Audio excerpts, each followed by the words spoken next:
Welcome back, our illustrious guests, to another SAF Podcast.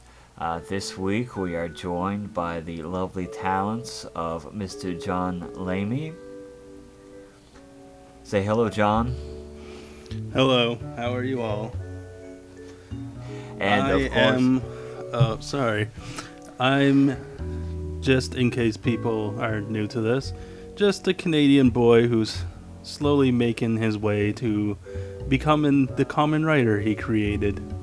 Whether it be through cosplay, which is more reasonable and realistic, or somehow magically suddenly learn perfect Japanese and be in the new Common Writer series, which wouldn't make sense because the next one's actually based on a hospital. it looks kind of lame. But We'll see. we'll see, like we said. Yeah, We'll there's see. yet to be a Common Writer that I think you or I really hate. Well, there's always one. No, yeah? Yeah, Mr. Deno. Well, to be fair, I don't hate Deno. It's No, just... but it is your least favorite Yeah, of that's all. where it plays. Yeah, it's like just below Gaim. Yeah. Well, the only thing that ruins Gaim is the ending. The beginning's great on Gaim. Yeah, I'll agree with that, yeah. Yeah. It just ends terribly. They put all their ideas in the beginning. Oh, boy. And, of course, we have our other recurring guest with us, Mr. Matt Ferrugia. But this is kind of strange because I could have sworn that the guy who was just speaking was Matthew Ferrugia. I know it's a strange world, Matt. Alright, I am Matthew Ferrugia, taking over my reoccurring role as Matthew Ferrugia. And I am here to talk about video games and anime. And make shitty memes. But we just established that I'm taking over my role as Matthew Ferrugia again. We have to decide what the podcast joke is now, or forever hold your peace. No, that was a lame introduction than what I normally do. That was more straightforward for something like you would do. I just make bullshit up. I'm just trying to be nice and low key today. Ooh, that's a deep pun there. And of course, I am your guest host this week, Mr. Josiah Biggs, fighter, lover, man of the people, excellent kazoo player. These are all the traits I'm known for. That's right. It's all 100% But true. as per last week, our normal guest, Mr. Sterling Silver, he is still fortunately for them, unfortunate for us, he's still in New Zealand helping those hobbits. That's right. Get fresh water. They had an earthquake recently, or rather some aftershocks from a sea quake, and so he has been, making his lovely sterling soup, which is world famous, by the way, and nourishing the masses down there in the Zealands. Do I want to know what goes into sterling soup, or should I be blissfully unaware of that? You're not allowed to know. Yeah, it's a trademark secret. He's keeping the ring wraiths at bay. Good job, Sterling. We're all proud of you. Now, of course, we do a lot of comedy. We do a lot of goofs, a lot of gaffes to get the big laughs here on the podcast. But as we all know, we have a lot of American listeners. And by a lot, I mean demographically, we're speaking about 3 or 4. And so, because of today's date, we're going to have a short moment of silence. Of course, in memory of back in 2001 on this terrible, terrible day.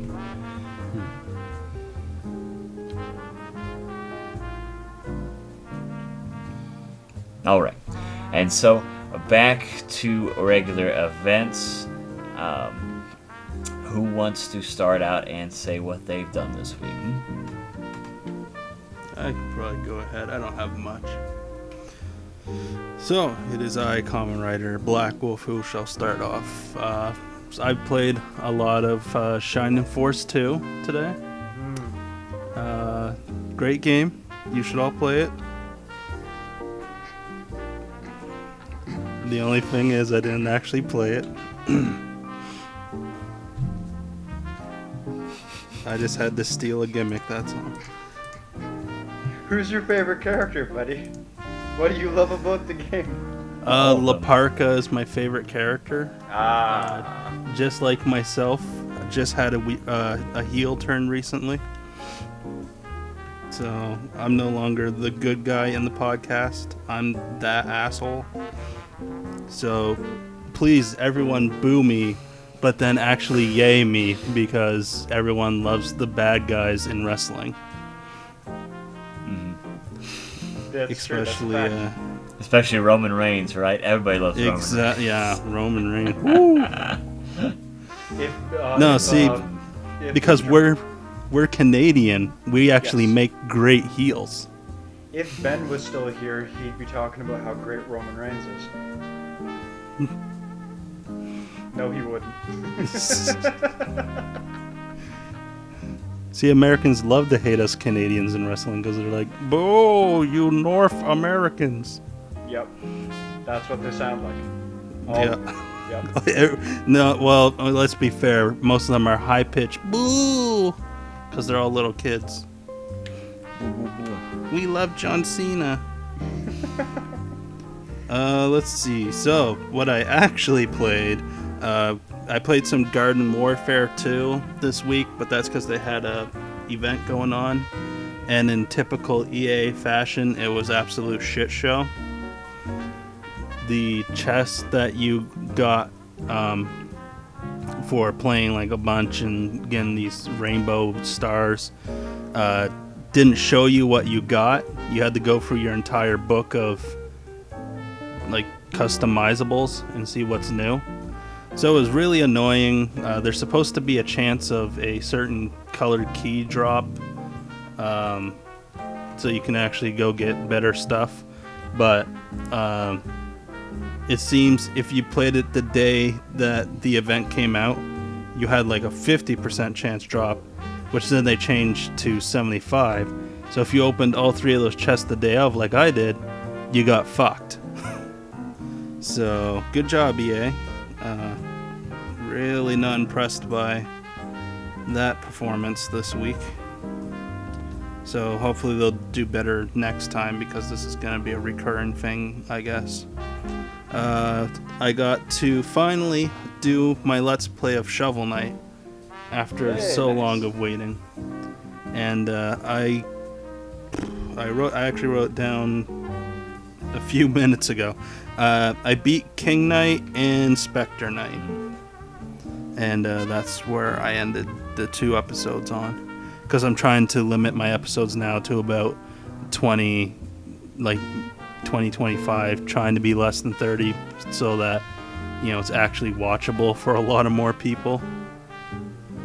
Because most people only have like 10, 15 minutes a day to watch YouTube. Definitely people that are not like Markipliers or best friends or anything. I also played an arcade game called Hammer and Harry, and I have one part of that up. It was pretty good. It's just it has its problems, but like I mentioned in it, every friggin' game in the world has its issues. You just gotta learn how to deal with them. Technically, you could stomach Dr. Jekyll and Mr. Hyde if you look past the flaws. I would like to argue that, but yeah. I'm not a total asshole, so if you'd like to make your point, I'll give you a chance. Yeah, I've done it. I have played Dr. Jekyll and Mr. Hyde. And you were able to stomach it? Yeah, for... how long did I play it for? It was 15 or 20 minutes that I played it for. Oof. You are a stronger man than me. Stronger man than most. Well, I wanted to see if you'd make if I can come up with some type of script or something for a Halloween event, because amazingly, Halloween's coming up. It's come up faster than we can anticipate. Faster than you can pumpkin spice. That's right. The spookying cometh. Yeah, the shitstorm cometh. That's it. Yeah, wait, yeah, that's true. And also Cinema Massacre's last year of Monster Madness. I know, it's a sad time, man. Freaking, I've been watching Monster Madness since freaking 2008. Yeah, I've pretty much been with him the whole time for Monster Madness as well.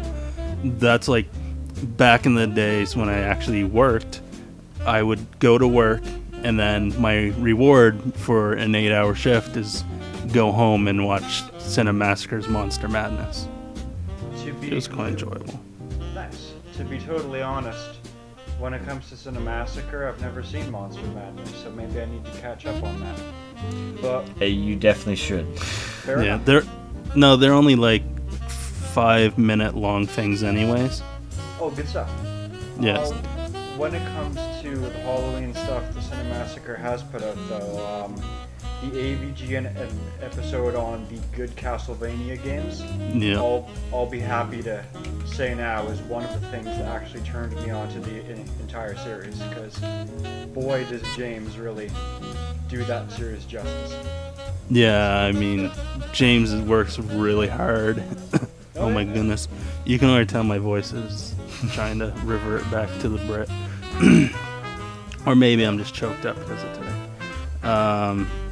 No, but yeah, I mean, I recognize James Rolfe works really hard. And I mean, if you noticed, it was like we had Angry Video Game Nerd, and then the Let's Players started showing up. That's fair, yeah. I'd say so, unless I'm totally missing someone. Like, when did Slow Beef start making videos? I don't know. All I know is like the majority of Let's Players started to show up after James, and I mean there was probably people doing stuff like that before. It's just how we know it. Oh yeah. It's like he really brought it out. Even if there was someone doing Let's Plays before that, which is unlikely because it only ever really took off on YouTube, and AVGN came out not too long after the site even started up. Then at the very least, I appreciate all that, and revolutionized. Like, I appreciate that all he's done for us so far, and like hope he keeps doing the stuff and loves what he's doing. Obviously, if he's done with Monster Madness, then he's probably gonna do something else. He's in his later 30s now. I mean, he's got a kid, a wife. I mean, he's the first Let's Player to boldly go. Yeah. No Let's Player had ever gone before, or even thought to go before. Yeah. So that's probably gonna be something that at the end of the podcast, it's like, what are you excited for? And I'm just gonna be like, well, we talked about it at the start, and I'll talk about it a little more here. But to continue on, I found this really weird fucking game on PS4 called Cure, maybe? I don't know. Basically, it's a creepy anime bullshit game. Nice. That's card-based. So, obviously, just basically call it Yu-Gi-Oh! So it's waifu Yu-Gi-Oh! And, like, they'll take something like Sobek or Nubis or something like that and turn it to some either big-breasted, anime chick or a lolly. Did Brian make this? It's possible. It's very possible. I don't even know the makers of it. It's just something that I saw was free, and if you had PlayStation Plus, you get a free super rare card or whatever. So I said, screw it, I'll try it. And I was like, yeah, this is like something I'd have to do as a creepy anime bullshit thing. Yeah. Oh, by the way, just to clarify, I'm sorry, Brian. We all love you. If he listens. And the other thing for game, which I think is my last thing for games, because I didn't play much this week, is Journey, because it's free for PS4. Oh, cool! Right on. That was I've pretty heard some good things. Yeah, I found some other person online, but it was during when PS4 was being attacked by hackers, I think. So I was like, I'm probably not gonna stick around for long. This could be a hacker for all I know. It's always hackers, man. Yeah, those damn Journey hackers. So for TV shows, JoJo was good. It's really good. Yeah. We finally got the aura, man. Yeah. And we finally got to see, Kira start to make his transformation into his second personality. It wasn't even in his final form yet. Exactly. We also got to see, don't worry, you won't be able to see the time on after I break it. Wonderful, infamous line. Gotta love it. So people watch it because that's a really good episode. Yep. So just plain watch part 4 if you haven't yet. Yeah, I watched that episode. I watched this week's episode like 4 times. You get to see. Let's see here. Gohan versus David Bowie. Yeah. And David Bowie is using, of course, his stand, the Pink Panther, and Gohan was, of course, using his stand, one of the Sabermen. Yeah. See, Josiah, it sounds like you and I now switched personalities. Very nice. Oh, we were never different to begin with, John. No, you and I are the same. We're like Josuke the 8th. 2 people, 1 body. Yeah, for all you listeners know, it could just be Josiah talking right now. I could be Josiah, and Josiah could be I. Yeah, we certainly never interrupted each other before. That's right.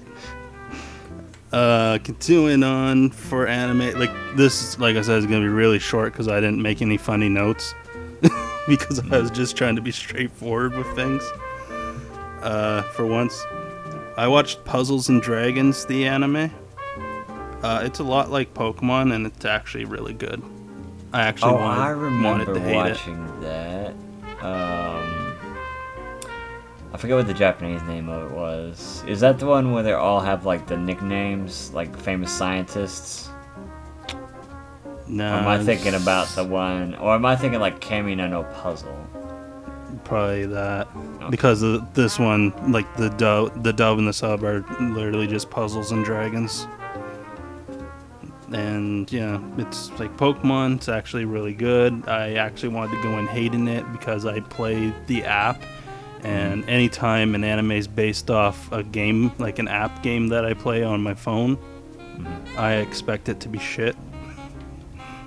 But no, I mean, it made me kind of want to play Puzzles and Dragons again, but then I realized, oh wait, we're not the Japanese, so we don't get any of the cool stuff. Yeah, I forgot my culture's terrible. The media-wise. Yeah. I got to watch the first episode of Assassination Classroom. About time. Why aren't you hitting that harder than I'm hitting? Well, I hit O's pretty hard and finished it this week. So why aren't you hitting yours hard? Just because I haven't had much time. Like, I'm really tired and that from workouts and stuff. I've been focused and heavily on the physical part of my days. Nice. Good for you. I just got to learn how to watch anime and work out at the same time. Yeah, it's kind of possible. It is. I do it all the time. I turn my screen and I start doing squats in my room. Yeah, well, that's your life. It is. It was a great first episode. Like, I really do want to continue on with it. The first episode is enough to make you want to watch more. That's only a slice. That's the first episode is like the worst episode. It only gets better and better and better as time goes on. Yeah, and if you basically like want to see a classroom try to assassinate, like if Deadpool was a teacher and told people to assassinate him, it's basically the same thing. If you gave Deadpool like tentacles. Oh, it's GTO but with squid people, squid person. The Kamen Rider Ghost is getting really intense right now because it's getting to the final episodes. So instead of spoiling stuff for anyone interested or eventually going to get to Ghost, just know that these last few episodes are like getting really intense. And Berserk, we'll talk about that later. Other than that, like I said, this is going to be quite quick for me. Part 6 of JoJo. I finished part 8, moved on to part 6, and I got past burning down the house, and they're facing... Oh my god, I'm gonna hate myself for this. Can I quickly look it up? Yeah. Okay. Please stall for time as I quickly look this up. It's fine. Part 6 has some really hard people to remember. There's just so much going on constantly. It's just... Ugh. Well, I think this is actually a popular band. That's why I'm kind of kicking myself in the butt right now for remembering. Well, the more you try and think of it too, the harder it becomes for some reason. Then you'll wake up in like 2 hours and be like, I know what it is. Once the podcast is over. Yeah. Oh, yeah, that's right. Of course. They're now facing Foo Fighters. Oh, Foo Fighters. Okay. And he revealed himself to be the 3 girls, and then they fused into one. They're like, okay, now it's time to fight Stone Free and Kiss. Man, and here I was thinking it was one of the other ones. Man, I've been fighting Foo since 1992. Not bad. Man, I really can't wait till I get to Limp Bizkit. That's a sentence that like deserves to be said by everyone forever. That's only applicable in JoJo. Yeah. Then Marilyn Manson. Oh, sweet. Okay. And for one last quick thing, this series, part 6, for those who haven't checked it out yet, if you really want a name to click for you, Bohemian Rhapsody is in this series. It sure is, and it's fucking cool. So I'm going to be getting to that eventually. Awesome. All right, that's pretty much it for me. I didn't have any jokes really written down or anything, so yeah, moving on to the next person. Who do you want to pass the ball to, buddy? Well, you might as well take over, Matt. Alright, I'll take over. So, for me, for my week, I had a really nice week. I bought myself a TV. Ooh. Yeah, see, I didn't have a TV when I moved into my place. And I was chatting with my brother about how much, like, man, I'm looking forward to this so much. I'm going to get a PS4 soon. I'm looking forward to this and this and this. And, like, eventually came to me, like, I've had a TV throughout my whole life up until this new place. So it's something that I've taken for granted to have. And then, like, I stopped for a second and I'm like, how am I going to play all this cool shit when I don't have a TV? So I just went and bought one just a couple days ago. It was a steal. It's like a small TV. It's like small enough to fit on your desk. But it was only like $150, and it's in fantastic shape. So I confirmed that it all works. So it was a hell of a good deal. I'm very happy with myself. Great. Just buy a $300 PVR, and then you can start Let's Plays as well. Basically, yeah. We in there. What else? Oh shit, I need to bring this up. Alright, back when I was a teenager, I absolutely adored Mega Man X Command Mission. I beat that game. I beat it super fucking hard. And now, I think I posted about this on the chat when I started up. But like, when I saw that Wooly and Liam started their playthrough, it's like, it's one of those moments where you want to squeal like a little girl. Yeah. But you don't, because you don't want to creep people out. But like, I was that close. I was that close to letting that slip out. And it's going well so far. I have to say I'm having a lot of fun watching it. People are bashing Wooly already 4 episodes in to no end for his lack of understanding of directions. And like, if you haven't come to understand that that's his Achilles heel after Dark Souls, then like, what the fuck do you want at this point? Yeah. People should know this. There's no point in bitching about it. So there's that, but still, hell of a good playthrough. I'm having a hell of a lot of fun with it. Because it's one of those things where it's like, oh man, I can't wait until they get to this fight. I can't wait until they get to this fight. Oh, this character's cool. So I'm just waiting and having a lot of fun holding my breath. Yeah, I just started watching them do it. Oh, it's good. It's a good ass game. Trust me. So there's that. Just yesterday, I bought Kirby Planet Robobot. Yeah. And we're aware. Yeah, you are. I made damn sure of it. Okay. Like, well, there's not too much to say, because according to the game counter, I'm only like 10% of the way through the game. Yeah. But I've already completed like one world. Well, like one section of levels. I'm like, fuck. My favorite Kirby game is either this or Kirby 64. Kirby 64 is fantastic because of being able to fuse 2 powers together. Yeah. So that's what made it really shine for me. But this is probably like, I'd say even better than that by a bit. Because, like, on one hand, I'm playing this and I'm kind of regretting, like, man, I wish I could still fuse 2 powers and shit.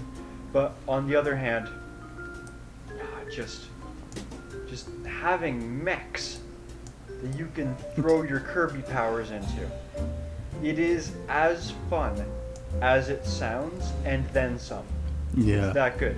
With each power that you throw onto your mech, it's like physical design changes too. It gets sick new powers. It's just, everything is just see, alright, the best way to explain Kirby games with me is like, Kirby still is hanging on to something that I feel the gaming industry is slowly starting to go away from. Like, alright, it's fun in the purest form. And I guess it wouldn't be entirely fair to say that it's becoming less about fun and more about like appeasing to what's popular in order to push sales. Like, it's not always that, but like, that's happening more than I'd like nowadays. And Kirby is just like if you look at any Kirby game, look at the way it's designed, listen to its music, look at Kirby himself. There's no way that you can make a Kirby game and not have it be about fun in the purest form. They've hung on to that, despite the fact that the franchise is 14 games deep now. Yeah. Well, I don't know, Matt. He looks pretty pissed to me. He does look pretty pissed, but that's just because he's concentrating on how much fun it is to ride his Robobot. So basically, Matt, what you're trying to tell us is this is the Gurren Lagann game we've all been waiting for. Actually, I've got nothing to add to that. This is the Gurren Lagann game we've all been waiting for. Look forward to Wooly's playthrough of it. He'd better. That man. I have no doubt in my mind. That man loves Kirby. He loves Gurren Lagann. If he doesn't do this, then I don't know. I guess a bunch of people are going to be mad at him, and life will go on. But still, I'm going to be pretty upset. I'm going to be one of those angry people if it doesn't happen. So, there's that. I'm having a hell of a lot of fun with that. Go play Planet Robobot if you've got yourself a 3DS, and if not, go buy a 3DS and also go buy Planet Robobot. Monster Hunter Generations, I also got myself a copy of. Maybe it's because of how multiplayer-focused Monster Hunter games are, and how seamlessly like multiplayer blends into the game. But it didn't catch me anywhere near as much as Kirby immediately did. Like this is my third Monster Hunter game, and don't get me wrong, this is an excellent franchise, and I'm gonna buy the fourth one for me when it comes out, and I'll definitely continue supporting it. And I want to gather up some friends online to go hunting with, but as a single player experience, I have a hard time staying invested in it. Oh yeah. Are you gonna get the Pokemon-like one when it comes out? I'm actually not aware of this. Yeah, Monster Hunter's gonna have a game where it's basically Pokemon, but it's the monsters of the Monster Hunter universe. So basically, what it's like the monster. Well, basically, it's like Dragon Quest because they had they had like 2 or 3 games like that, and there's also Monster Rancher, which is far superior to Monster Hunter and Pokemon. You know what? Thank you guys for making me aware of that. I think I'll give that a gander. Yeah, if you want, I'll send you a link to Don't forget to watch the the trailer. Anime. There's a Monster Hunter anime? No, the Monster Rancher anime. Oh, well, fuck. If you haven't seen it already, get to it. Is it really that good? It was good if you were alive at the time. And Oh, if you yeah, were yeah. a kid at the time. If you're 12-year-old me again. Yeah, exactly. Unlock your disc. Alright, right on. Yeah. Like, Monster Rancher. yeah. And that beat, man. Back when I was younger, I saw Monster Rancher on, like, I think it was Cartoon Network or Teletoon quite a bit. Yep. It's Teletoon. Thank you. And I saw it on, and I'm like, hey, this looks pretty fun. But unfortunately, it was just one of the things that I never really got into, because back when I was a kid, I was very fixated on Ronin Warriors. Very fixated on Ronin Warriors. And Digimon, but who wasn't, right? Yeah. So there was that. I also continue reading JoJo this week, as I have been known to do. I finished the Cheap Trick arc, and boy, does that stand do some cheap tricks. Yep. I hate my life. No, Cheap Trick was interesting. It's always nice to see Rohan get fucked up a bit. Yeah. Son of a bitch. So, that was cool. Koichi has a cool moment in that. Man, Koichi's been stepping his game up. Like, sheer heart attack, and now here again with Cheap Trick. Like, if you take a look at Koichi at the start of part 4, and then, like, during the 3/4 of the way through the part, roughly 2/3, 3/4, like, that is one of the greatest examples of character development I've seen, and arguably the best in JoJo. Like, it is really strong. Great character. Like, eventually in part 5, he even takes on Gold Experience. Really? Yeah. Somewhat. Mm-hmm. And then, like, you never see Koichi after that. Well, to be fair, I'm not too surprised, because apart from Jotaro, once you're done your arc, you've got like one more appearance tops. Yeah, he gets like 2. It's like at the very start. Then you'll see him on the phone. Joseph gets 2. Yeah. Oh, I fucked up. You're right. My bad. It's the ones that survive. They get to come back. They get the honor of coming back. Yeah, and those who actually want to do stuff. Oh, because the whole reason why Koichi is in Italy in the first place is because Jotaro's like, go here and find totally not Dio, and Yeah. just get his blood to make sure it's not Dio. And one of the best things that I liked about that whole part with Koichi is he meets up with Gio, and Gio's like, "Hey, you're Japanese. How come you're speaking perfect Italian?" And then it goes back and it shows like Ronan's like writing down that he can speak Italian. It's great. Right So on, it's like okay. Heaven Door allows him to speak Italian even though he's Japanese. Yeah, Heaven's Door is like the biggest like cheater manual. It's like, hey, Yeah. you're not really dead. Oh, you didn't really look behind yourself, Koichi. You weren't eaten up by death itself. Yeah.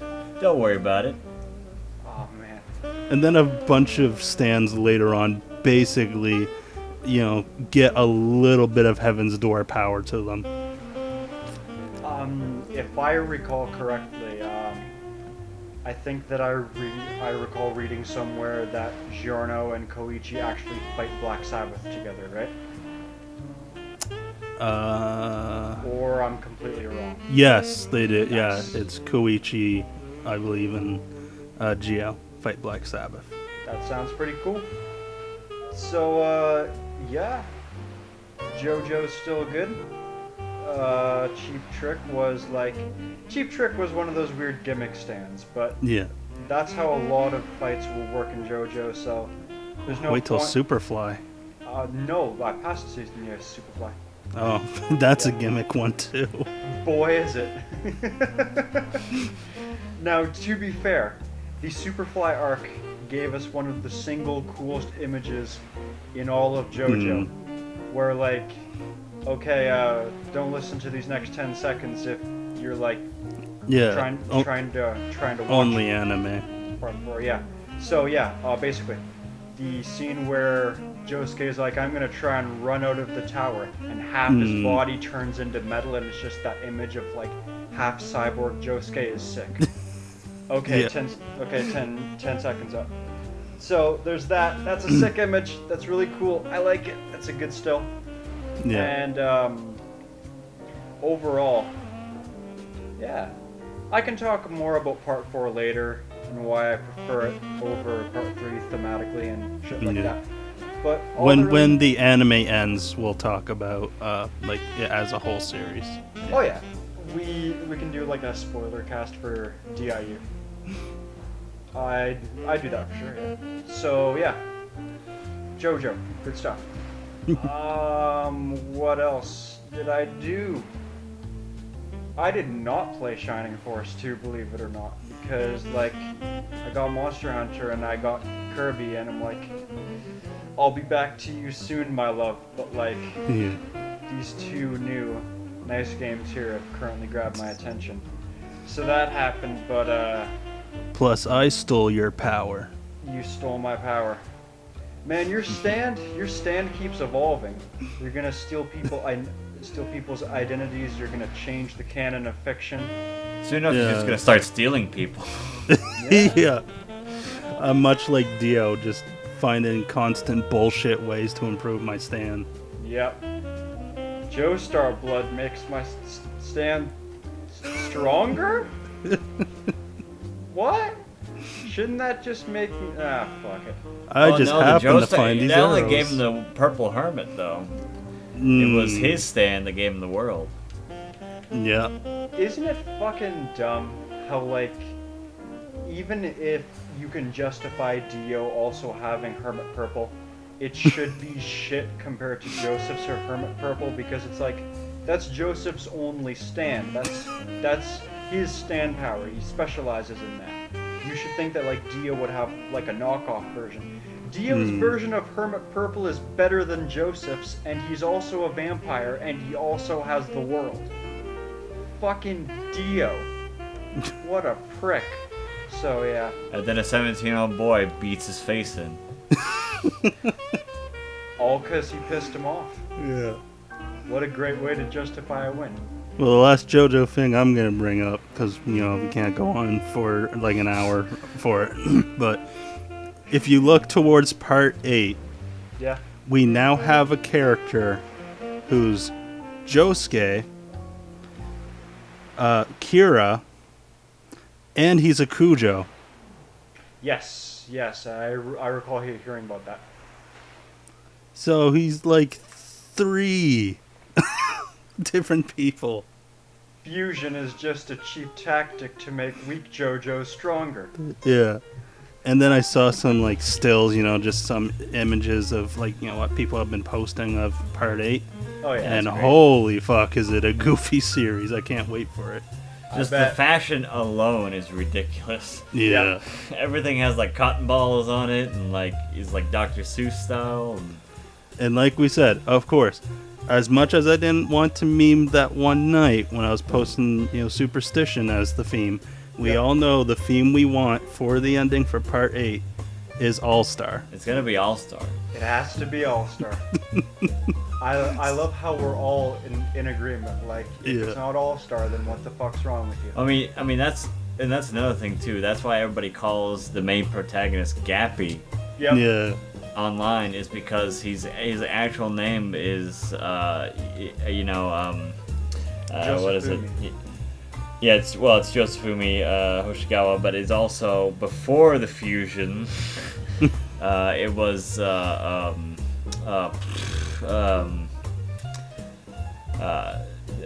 it was Josuke. Yeah. Right. And so whenever it's really hard to Wikipedia part 4 Josuke. Because part 8 always pops up first because everybody's searching that until the anime came out. Yeah. And then now they're kind of in a stalemate. Yep. Oh, man. So, yeah. JoJo's good. That's something that one of us says every single week. Man, JoJo's good. So that's cool. I'm not gonna... I'll try to cut this short before this ends up being dragged on further. But, so that's been going well. Everything that I've stated more or less sums up my week. Yeah. I should be good for now. Josiah, why don't you tell us how your week went? Well, it went pretty good. I finished up Kamen Rider O's, for those who don't knows. It was pretty good. The ending was really good. It's very satisfying. Yeah. Very unique. Sorta in the way that they defeated the villain. Also, just great series overall. It's definitely in my top 10. I don't know if it's in my top 5 though, because I haven't watched all of them. Yeah. That'll come at that point, but it's definitely fighting for a spot there. It was tad on the goofy side and then ended on a very serious note, which is actually pretty stereotypical for Kamen Rider, but we'll see as far as that goes, because as far as goofy series goes, you got 2 of them back to back with O's and 4's. Because I'm gonna make you my friend. Forza is amazing though. Yeah. But Forza definitely has one of the more unique costumes. Yeah. Of the bunch.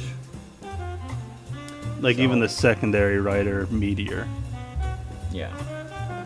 Even he looks more like a main rider than Forrest does. That's true. But so I'll be starting Forrest here in a little bit. I'll probably skip the first couple episodes because I've seen him so many times. But besides that much, still keeping up with the anime, watch the homework of course, and watch Berserk of course. We're still about 2 or 3 weeks out from the new season starting, so I'm not going to report on that too much. Well, at least until we talk about the homework, because they're sort of related. But besides, that's about it for television. Didn't watch too much. But let's see. Games, actually, today... Well, actually, I do have to put in a small little disclaimer.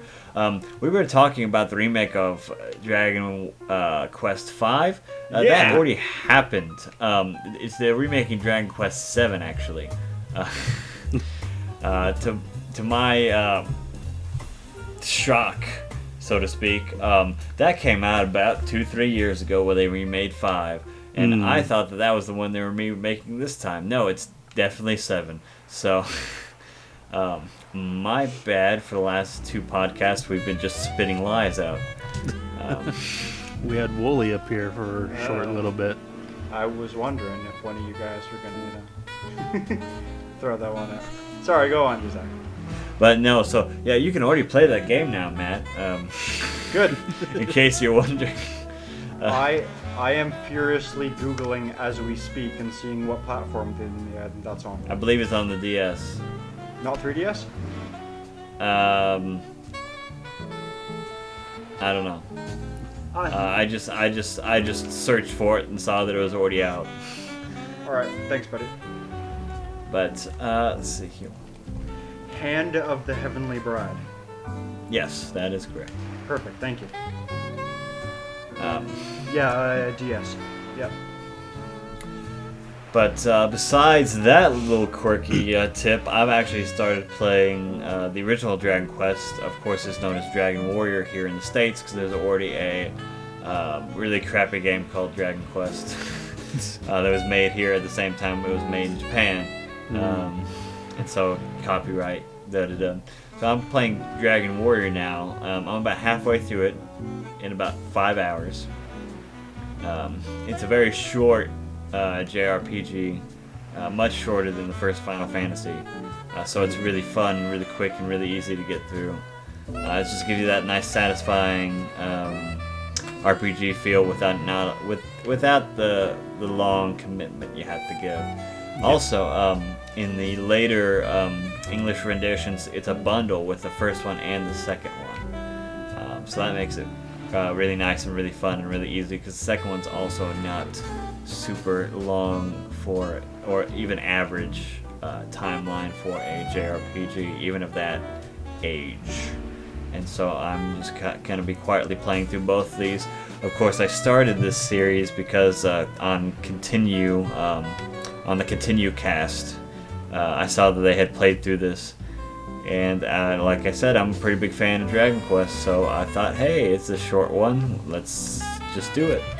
And so I've been playing along while watching their videos basically all day today. So now, I don't want to intrude too much on your segment, Josiah, but I just have I just have one quick question.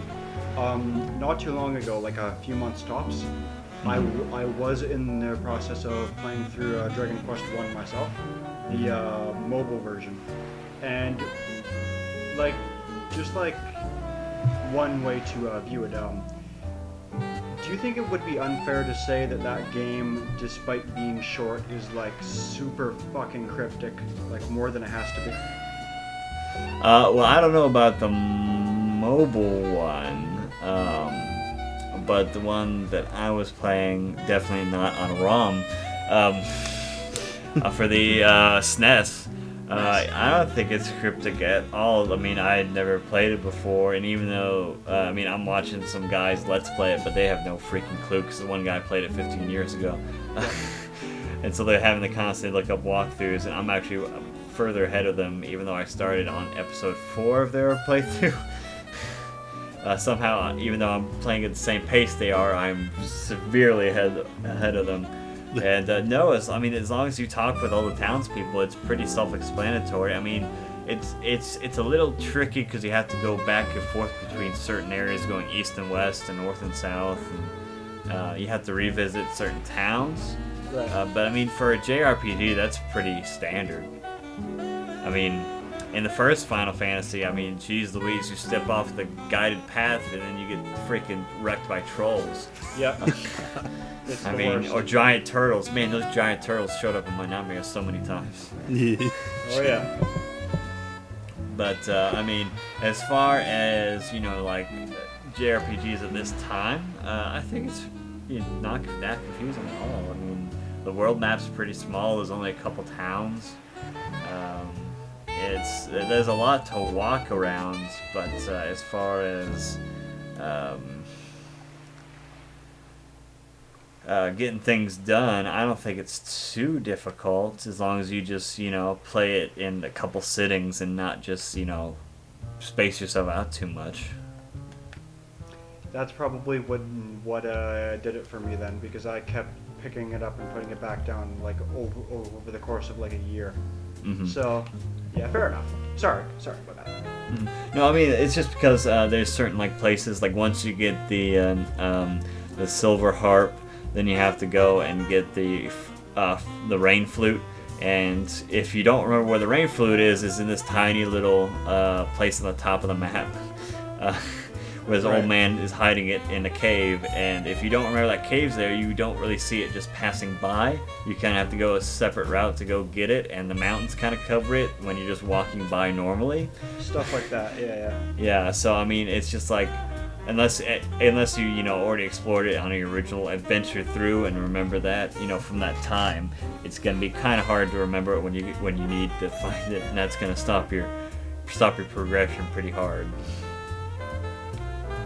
But no, I'm enjoying it because I do enjoy my little old school JRPGs, so I'm pretty happy with it.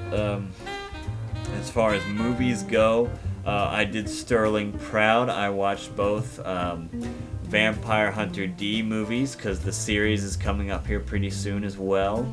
I think it's less than 6 months or somewhere around there. I don't remember. I couldn't find the official release online, so that means it's probably in the next 6 months. And so that's man oh man, if you haven't seen those movies, they're pretty spectacular. Well, first one's technically classified as OVA. It's about an hour and 45 minutes, and the second one's like 2 hours. But both of them are amazing. Well done. Both of them were kind of completely different, though. But if you like vampires, and if you like hunters, and if you like the D, what else do I have to tell you? I like all of those things. Just let it hang. Just let it hang. Well, oh yeah, and we did have a big old through the sparring exhibition yesterday at the boxing gym, and so that was fun. And then today I went to go look at houses for the move. And funny enough, I took to Craigslist and other platforms to find, the rental properties in the area we wanted to move to. And we found this one house, and when we went to go visit it, we accidentally ended up going to the house right across from it, which is almost identical, and also had a for rent sign in it. And then we came back to double check all the listings, and then found out that there was another house across the street from it that we were originally supposed to see. So we don't have no idea about the price range or anything about the house that we saw. Right. Or anything else. It actually had a little bit less square footage and only had 1.5 baths instead of 2 bathrooms. But it was just really funny to come back and be like, oh, it was across the street. Yeah. And so my roommate is gonna go and check that out tomorrow because he works out. He passes it on his way back from work, so he's gonna go get the info on it because we didn't write down the phone number to call about information from the house we actually looked at. Yeah. We actually did like it. It had a really cool like deck porch out there. It had like a little 10 by 5 foot deck out there with like a little roof over it, a little awning, and it had like little benches built into it. It was like one of those little park type wood structures, Yeah. And so Just need to get a banjo and play it there. I do have a banjo. There you go. I'm one step ahead of you. Get your straw hat, I do have overalls. a straw. See, you're already there. I do not have overalls, unfortunately, but I might, since I'm probably gonna start a garden at this house that we. Yeah. First picture you take, that's what you're gonna do. But so that was my adventure this weekend. Oh, and we also tried out one of the new restaurants down on Cherry Street, which is a sort of like cultural restaurant type place. Yeah. with really unaffordable housing behind all the restaurants and a lot of drunk people and homeless people. So you would never want to live there. This is to get one of those really nice places with a garage and like a fence and like one of those shock doors on the front of it. Yeah. But no, we went to this place called Noodles and Company, and that was pretty nice. I had some bomb mac and cheese with Parmesan chicken, and garlic bread. It's pretty good. Mm. But that was just about everything I did for my week. So let's, if anyone else has any other news they'd like to talk about. Not really news. I just wanted to bring something up because recently, I don't know if either of you also watched it, but they did the Super Robot Wars video. Oh yeah. There's a new Super Robot Wars coming out soon, I believe, correct? Yeah. Nice. In fact, I thought it was supposed to be out by now, but maybe not. Be. So something I remember Wooly saying in one of his fisticuffs was he wants to do the Kamen Rider fighting games. In fact, he just wants to do Kamen Rider games, period. Oh yeah. But he said he can't do it because he can't get the translation. So let me get this straight. Recently they've done Super Robot Wars, and when they did it, they didn't care about the story. Mm-hmm. The only thing, like, I played many Kamen Rider games because I had an extent where I just tried to do as many Kamen Rider games as I could. There's one on the PS1, for example, that's really heavy text-based with the kanji. And even I could even play that. You can go look up a guide in English. Mm-hmm. So, really, there's no excuse. If he wants to know what he needs to know for the fighting game, test the controls.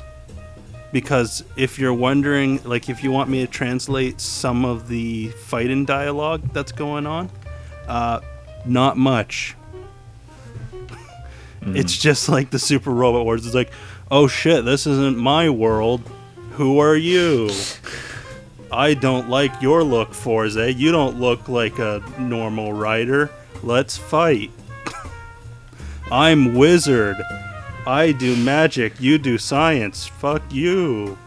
I hate your Scientology. Compared to my wizardry. I mean that's the great divide in Kamen Rider. You got the cyborg scientists, and then you got the wizards, the dopey wizards. Yeah, exactly. So when you face like the older guys, they're like, you don't know how us androids feel. You get your powers through bullshit magical fairies. So I almost died getting my powers. I didn't want to get my powers in most cases. Most cases, it's the enemy that gives me the powers, and I fight back because I'm a badass. Yeah. A bunch of Nazis gave me my powers. What's your excuse? So, yeah, I mean, if you're looking for story-wise, it's fucking Kamen Rider, to be honest. The show, although it does normally have great storylines, there's points where its story is just fucking there. And it's just like, this is kind of a filler episode, so fuck it, things are happening. At least they're still fighting in it. So that's what those Kamen Rider games mostly are. It's like, there's an RPG one, like on the DS or 3DS, that I think is focused around Wizard or Double. I don't know. I saw a Double in it. And anyways, just translating a bunch of games and stuff, you don't need to know anything for story. They skip the dialogue and stuff for Super Robot Wars anyways. So they don't care about story shit. Yeah, but you gotta remember, this is Wooly. This is the guy who says, oh man, I love Kamen Rider, but I don't ever have time to watch it. But when I play the game, I want to be able to just act like I've watched it. Yeah. And plus, there was another game recently that, was it Wooly and Liam are playing, or is it Wooly and Matt? that they're playing, and they have a bunch of weeb speak going on in it, and it's like kind of like a fighting game, but it's more of a beat 'em up. Oh, Uppers. Yeah, Uppers. Yeah. Uppers, yeah. So That I game mean, looks they sick. show that they know some weeb speak, so they should be able to pick up a few things anyways. Yeah, probably. It's just, that's translated for them, so they can be like, oh, we're actually interested in the story in this. But, yeah, I mean, if I got a chance to talk to Wooly, which, I mean, sometimes he does reply to me when I talk to him. Actually, the 2 times that I talked to him, he replied to me. And he was really nice to me in that. But I feel like, actually talking to him and say, listen, if you really want Wooly, I'll translate the whole fucking game for you. I just want you to do it. You say, Wooly, I am Kamen Rider. Yeah, I am Kamen Rider Black Wolf. I will translate this whole thing for you. That guy you talk about liking so much, that's literally me. Yeah, I am him. He is me. Also, if you want, I'll put it on my channel, then you just link people to my channel. How about that? It's a fair trade-off. Yeah, well, you like that, Wooly? I'll do all the watching of Kamen Rider for you. Yeah, so, I mean, I just wanted to know what you guys thought about the best friends kind of limiting themselves just because of... I wouldn't say it's the best friends. I'd say it's really just Wooly refusing to do it without direct translation. Yeah, but I mean, like, can you guys think of any Japanese games you would like to see them play, but they would probably say, unless you can find me a translation, I won't do it? And anything that, like, I'd want them to do along those lines, I'm pretty sure that there's, like, something that I've thought of along these lines in the past, but nothing that comes to mind right now. But I get where you're coming from. That's probably pretty frustrating. Another one I wouldn't mind seeing them playing is, since they're getting, like you guys said, they're getting into the Mega Man right now. Yeah. There's a game called Mega Man 4.5, What? which was in the EXE series, which was released in Japan only, and you get to play as the Robot Masters. Oh yeah, I remember hearing about that. I have pretty good knowledge of Mega Man as a franchise, and I've never heard of that. They also have, in Japan, these battle chips machines, and there's actually games that came out for them. Okay. They have a Japanese name, so I can't remember exactly what it is, and I'm sure our English translation turns it into some really shitty sounding one, because one, it's not going to be Rockman, Yeah. and two, anytime we do Mega Man, it would be like Super Mega EXE Burst or something like that. So they have those. They're pretty cool if you want to try to look it up. There's very few videos on it, so I'll probably search for you if you're interested. But it's kind of like there's Kamen Rider machines where it's the same thing. It's an arcade machine. You put in chips, and then like that you get through a gacha thing. So it's like actual physical stuff. Cool. Yeah. And then they battle it out. Like you'll see the 3D models pop up. It's kind of like if we had a Yu-Gi-Oh thing where we put our cards down, and then up on those screens they come up as their 3D forms and fight. So what you're saying is I need to buy a dual disc. Yeah, right. Someone said it. Good. Not until we actually come out with that technology. Where It's dual not discs even funny how expensive work. those things are now. They had them No. out when the series was popular, then stopped producing them. Yeah. Well, they stopped selling them here in the West. Let me put it that way. But to be fair, Josiah, for like you and I, if we actually want a Kamen Rider belt, which is, by the way, supposed to be for kids to afford. Well, It not only cost is it us supposed to be like for kids $100 to afford. Most of the time, they're kid-sized. Yeah. So you have to get extenders. So, like, it's over like $100 for us for belts that make sounds. It depends on how deluxe you want it. And if you get a And- Chinese knockoff. Yeah, and it also depends on how popular the series was. That's true. Or how soon the series was, because some of the more recent ones is not too bad. price. But So some of the older popular ones, it's like nearly impossible to find one. yeah. So I guess Or at least kind a of the good one. point that I was getting to with this whole thing is just, I would like it. I mean, I understand I'm not going to change their ideas. I mean, they work hard enough as it is. But if, fans were willing to translate games that they would like to see that are, Japan only, then I would personally say, listen, if you can translate this for me, I will do it. I'll give you credit, say you translated this for me. I can follow the story because you helped me out, and I will do a let's play of it because you took your time and effort. So the least I can do is put my time in. So if, Wooly and them could be like, you did this for us, we'll do it. That would be pretty awesome. But I understand they have so many games they have to do. It just would be nice if we could see a Japanese only game every now and then. Definitely, since I hate to admit it because then it sounds like we are absolute 100% weebs that hate America and Canada, but we're not. Japan does tend to have the better version of games. The Americas, or the Western civilization, just has a lot more censorship issues. A lot less creativity and a lot more we need money. Yeah. There's just a lot that comes with that sort of baggage, And as far as like media, that's the thing, is that Japan's really leading in a lot of forms of media right now. And so, I mean, what you gonna do?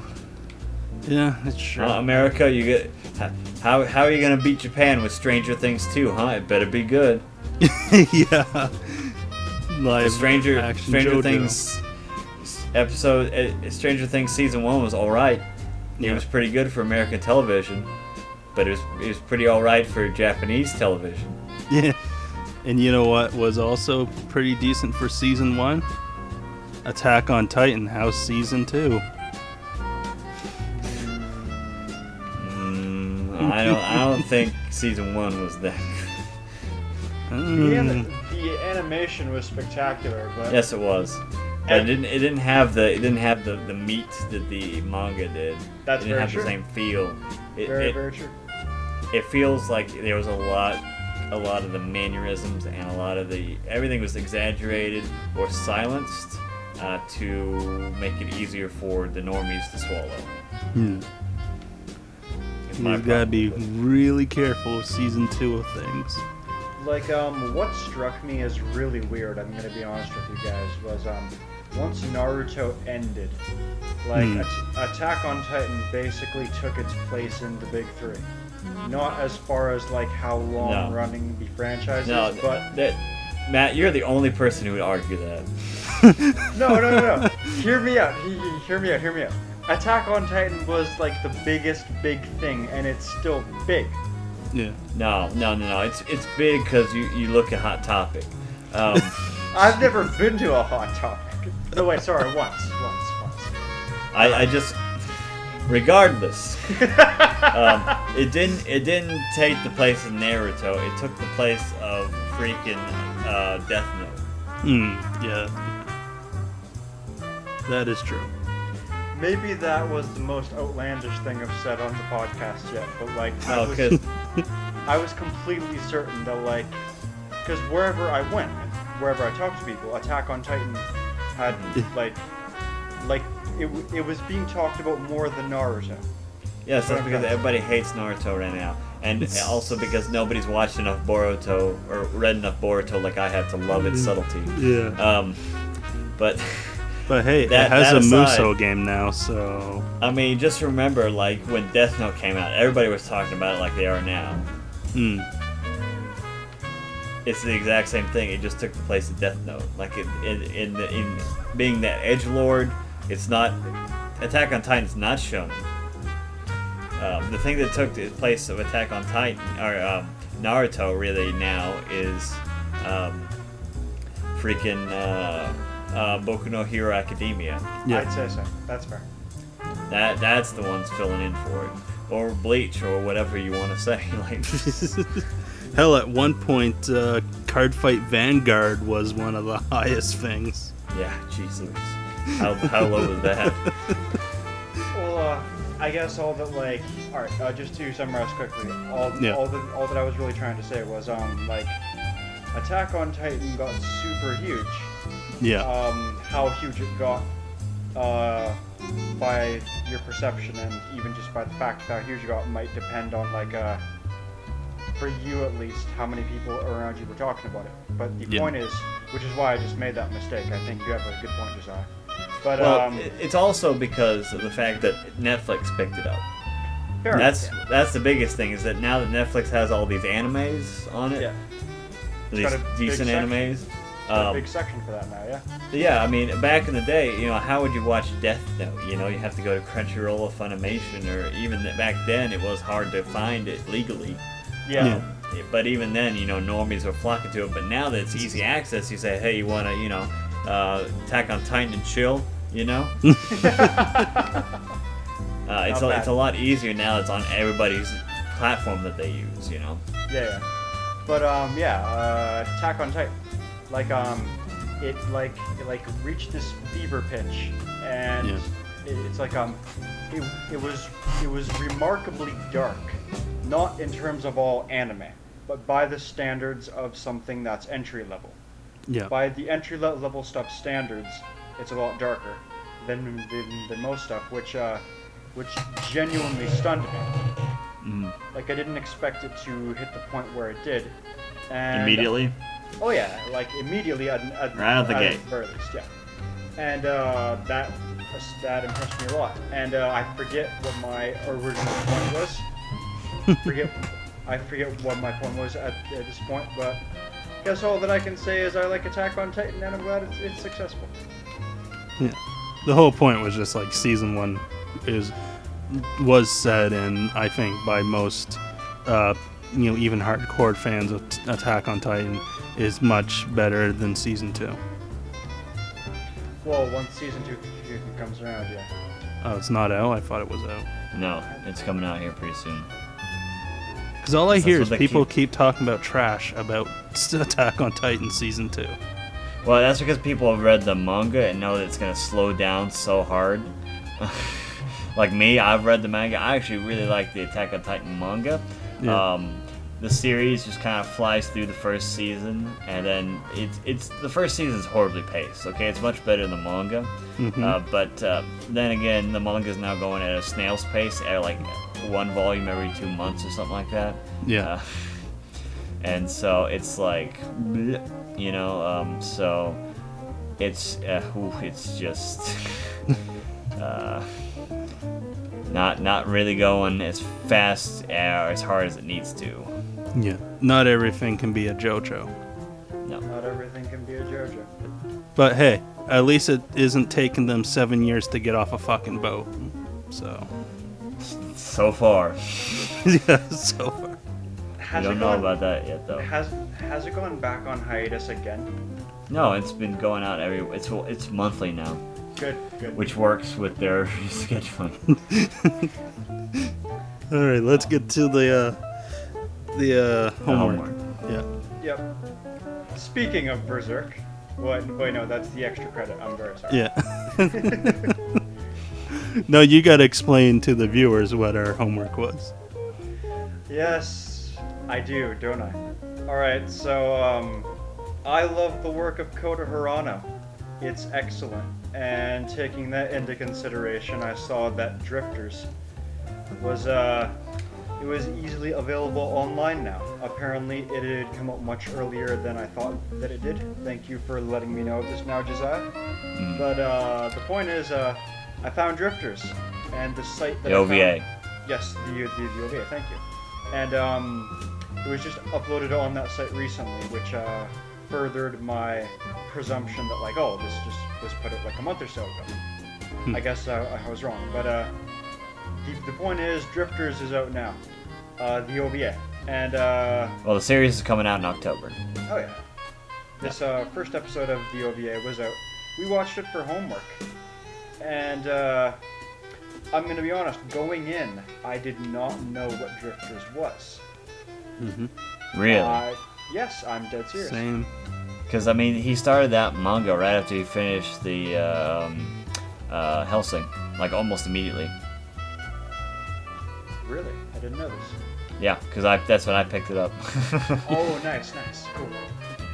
But Drifters is based on the first episode of the OVA that I've assigned us. I'd say that it's pretty slick. Like, it is visually everything that you would want the first few episodes of the Hellsing Ultimate OVA to be. It hasn't hit the visual point that the final couple episodes of Ultimate were at. Like, oh, well, of course not. I mean, those are like fully produced OVAs, you know, that were took, months to finish. Oh yeah. Like, I guess that's just kind of my point, because like, if you're gonna like hear that Madhouse put out an OVA for Drifters, I don't think it's going to look as good as the climax of Hellsing Ultimate was yet, but it's not too far behind. It still looks fucking stellar. All of the dark sharpness that you've come to expect of that studio is here, and everything is pretty glorious visually, I'm not gonna lie. As I mentioned, I didn't know what Drifters was going in, so I guess I will start us off. And basically, taking some of the most famous warriors from throughout history who have fallen in battle in some way, shape, or form, and have become forgotten by time, or in some cases not so much. Like at the very least, they've become legends, essentially. Well, I mean, they haven't really fallen in battle as much as they were perceived to be fallen in battle, and this is where they go.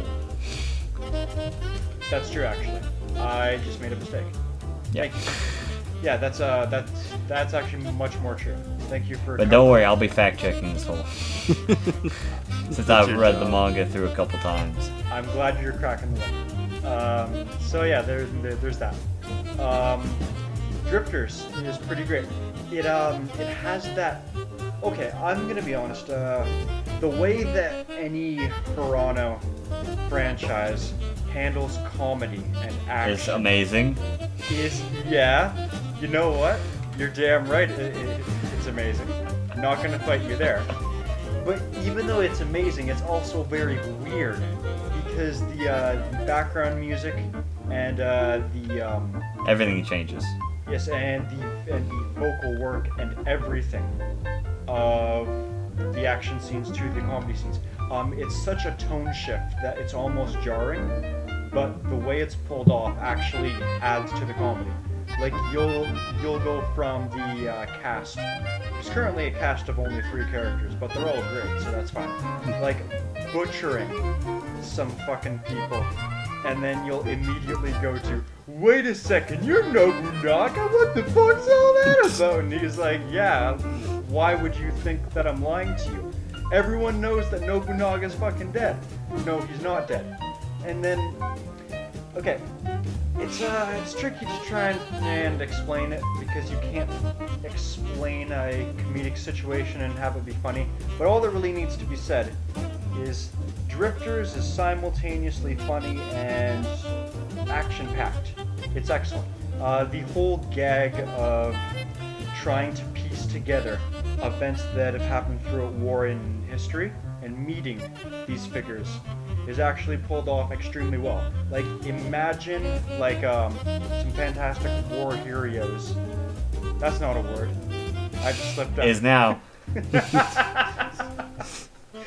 War heroes of like 100 or so years ago showing up in today's era and then trying to explain to them, this is everything that happened after you died, and these are the events that your war caused the planet to take.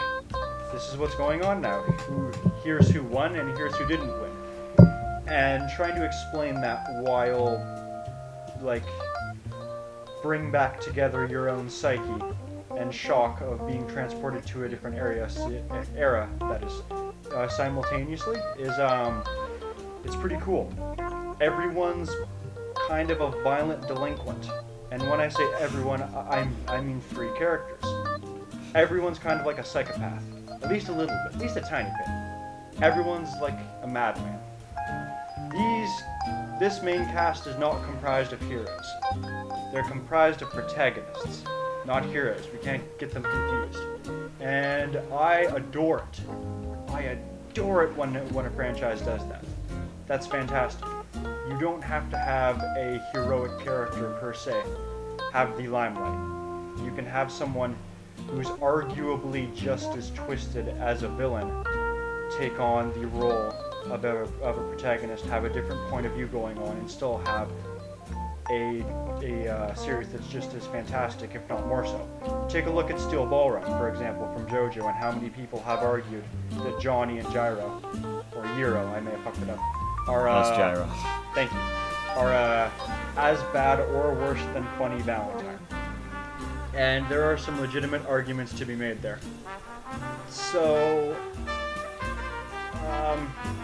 yeah, if you like the idea of warriors from centuries in the past meeting up with each other for dream matches and to go hunting bandits, and also surprisingly well-handled comedy scenes, which are extremely reminiscent of the ones from Hellsing Ultimate. Wink, wink, nudge, nudge. Big fucking surprise there.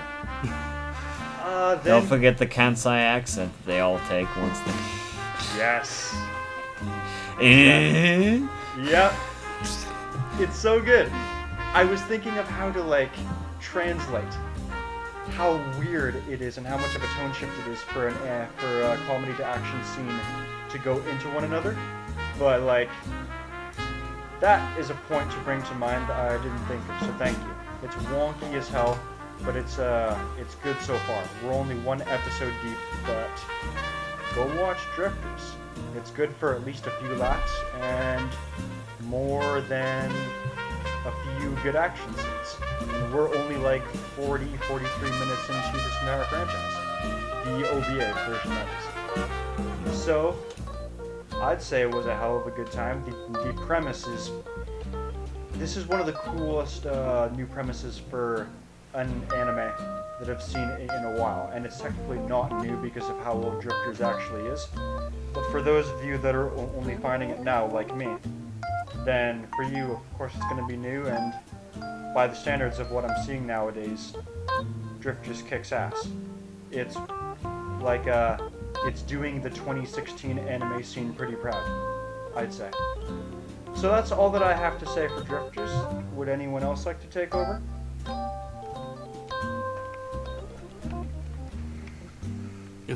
Josiah, do you want to bring all your fact checks to it, or do you want me to go through the fact that I've never watched Hellsing, and so everything is kind of just new for me? You do it, John. You do what you do best. I can't. I didn't take funny notes on this, so I'm sorry. It won't be as funny as I normally do. Like I said, we had a little gimmick going on this time around, which kind of backfired on us. So, I mean, I did like that. Well, I mean, it started off awesome with the whole, samurai battle that was going on. And, it was the typical one. It was kind of like, the old Japanese legends of great samurais that, there's one guy who took out half an army. Yep. And slain the leader and made the others just piss their pants and run away. Then he finds his way to the room and he's like, well, I gotta get back to my... I'm assuming he wanted to go back to his hometown. And then there's no, you're going for that door there. And then it becomes a visual novel with the elves kind of walking around towards him. I don't know, for some reason I just associate elf boys and girls now with visual novels. It's Japan's fault. Definitely when they look the way that they did. So they drag him out into the woods, which they're not supposed to do. It's taboo in their world. Bad boys. Exactly.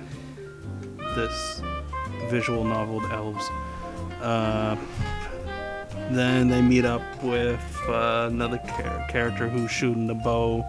And that's another great warrior who's good with the bow.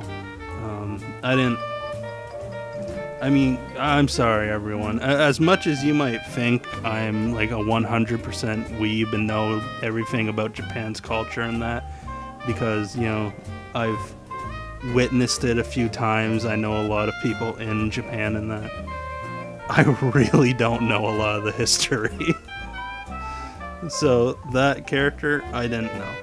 Sorry. Well, yeah, because he's like 400 years older than the Warring States period, so it's like, yeah. Like, I can't even remember the name. Oh, it's Nasu no Yoichi. Yeah. So they meet up with, I'm pretty sure it's a him.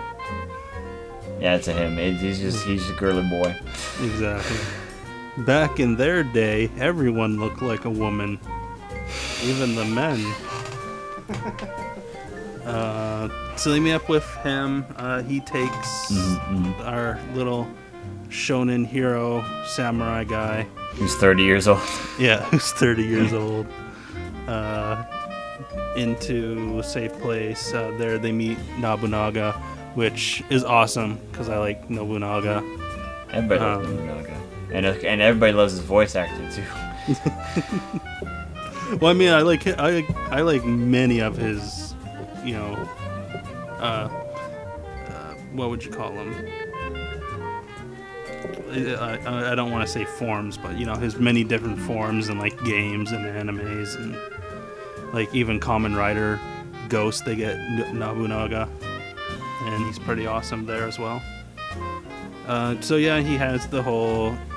That's the funny thing about it is he acts all goofy, and like Nobunaga, we know, was kind of a great tactician warrior who took over many countries,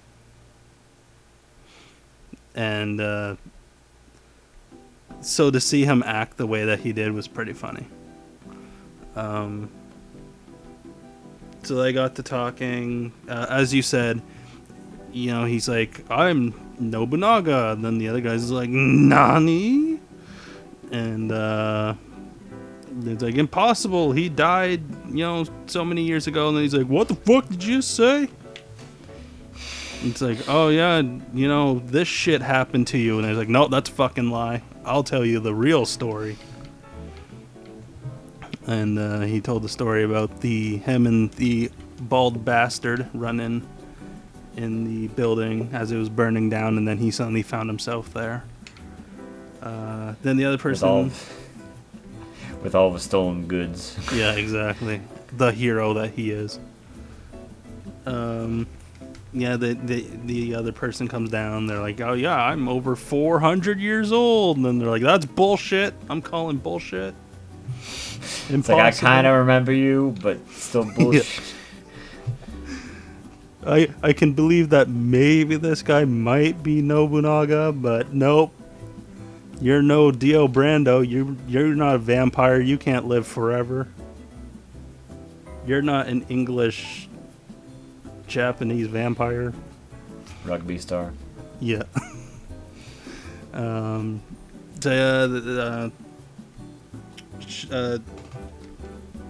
There's a girl with an orb who's got a leader. She's part of that guild, man. Yeah. She's part of Fairy Tale. The guild Fairy Tale. Basically. You're not even wrong.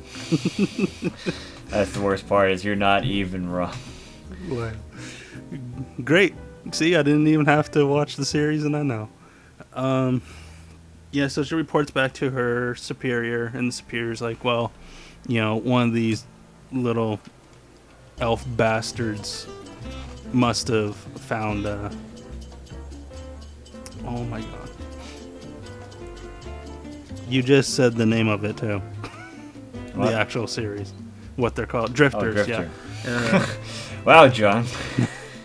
Well, I'm trying to think of everything in my head, you know? It's just like LPing. When you're LPing, your quality of gaming deteriorates drastically. I like to think that I'm a much funnier person when I'm not doing this and trying to pull everything off like intentionally. But that might be wrong. So no, like I totally feel the strain. I know what you're saying. Yeah. It says like they picked up a drifter, so we gotta go find out who did it. So they attacked the elf village. Nobunaga knows they're elves, explains what the hell elves are because they're Japanese. How the fuck would they know what mystical elves are? So they go. They meet the two boys that helped them. The part that I liked was when he's like, if you want my help, tell me that you want my help. And it's like, they don't understand you. They don't speak fucking Japanese. They're elves. And that's what I liked. Like, although the language of the rising sun. Yeah, exactly. He's like, speak the language of the rising sun, you bastards. Yeah, I love it. And like, I always like that. Just like Ping Pong the animation, right? It's like, yeah. Well, Ping Pong, the animation is slightly different because when the guy's speaking Chinese, he's actually speaking Chinese. But it's like they're all speaking Japanese here, but they just say, yeah, they don't understand. It's like, these knights that you're attacking, we assume they're English, so they don't understand what the fuck you're saying. Also, the Japanese that they speak, I'm thinking it might be the older one. Because if you think when he's like having that dream, right, where he's talking about his father, he says it differently. And like, didn't he also say bastard at some point? I believe so, yeah. But I was listening for Kisama, right? Because that's normally what they use for bastard. Yeah. Or at least, you type of thing. But they did, I can't remember what they said now, because of course I'm not fluent in fucking Japanese. But he said something different, and I was like, oh, well, I was expecting Kisama. Okay, well, maybe they're speaking like, as, you go back in Japan age, they have different speech. Just like us in English. I'm pretty sure back in like 1980, like 1983, they didn't say lols. I hope not. So you'd be surprised, man. Japanese have advanced culture. And I don't think in 1983 people were saying dicks out for Harambe, so... Well, that's their failing then. That's where they fucked up. Yeah. They've yet to meet the Saint Harambe. Yeah. But yeah, I really like that. It's like, the Japanese are speaking Japanese. Elves were speaking English, I guess, instead of Elvish. Just because I guess, the people forced them to do it. And, so yeah, they go fight the guards that are attacking the elves, and, they have a great battle. So if you're going to watch this, you'll see, like, really good battle choreography in that. And, kind of the ending of it, because you might as well watch it. Like, if you're listening to us, I'm just going to say watch it. So watch the fight. You'll see the ending. The main guy, who is, anti-hero, picks up his blade that he shot up into the air, and he gives it to the leader, or maybe not the leader, but an older elf, and he's like, hinting, because they don't fucking understand what he's saying. I wouldn't say hint. I would say shouting at him. Yeah, well, he's shouting, but he's also like pointing at him, like, this him, and then Sword just face. Like, yeah, exactly. Revenge solves all your problems. Do it right now. Yeah, and even Nobunaga's like, they don't understand what the fuck he's saying, but they can feel it. Yeah. Like, they understand. Oh, it's a great line there. I like it. And so they get their revenge, and that's kind of near the ending, because the ending is just like,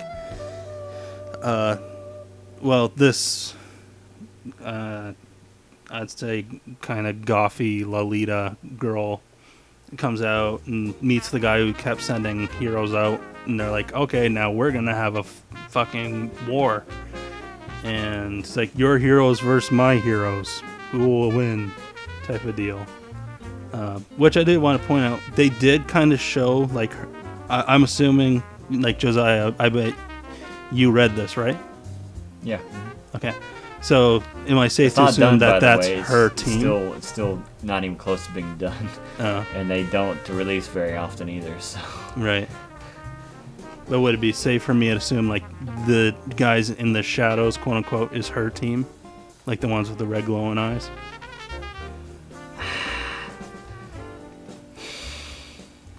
Yes and no. No. Because I was just taking a guess at what some of them were. I was like, one looks like it could be Arthur or Sir Lancelot or something, because it looks like there was a knight's flag. Yeah. Once.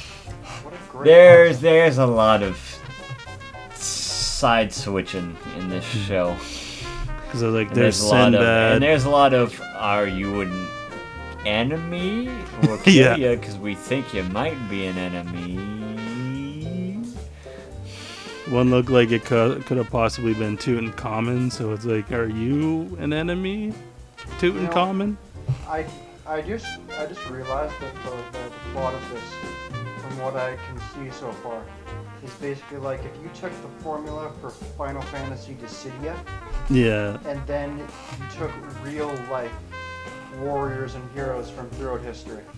Yeah. I just realized that. That's so cool. Well, you know what's going to happen is, like, they're going to meet, like, Tutankhamun or Sinbad and all them, and it's going to be like, are you an enemy?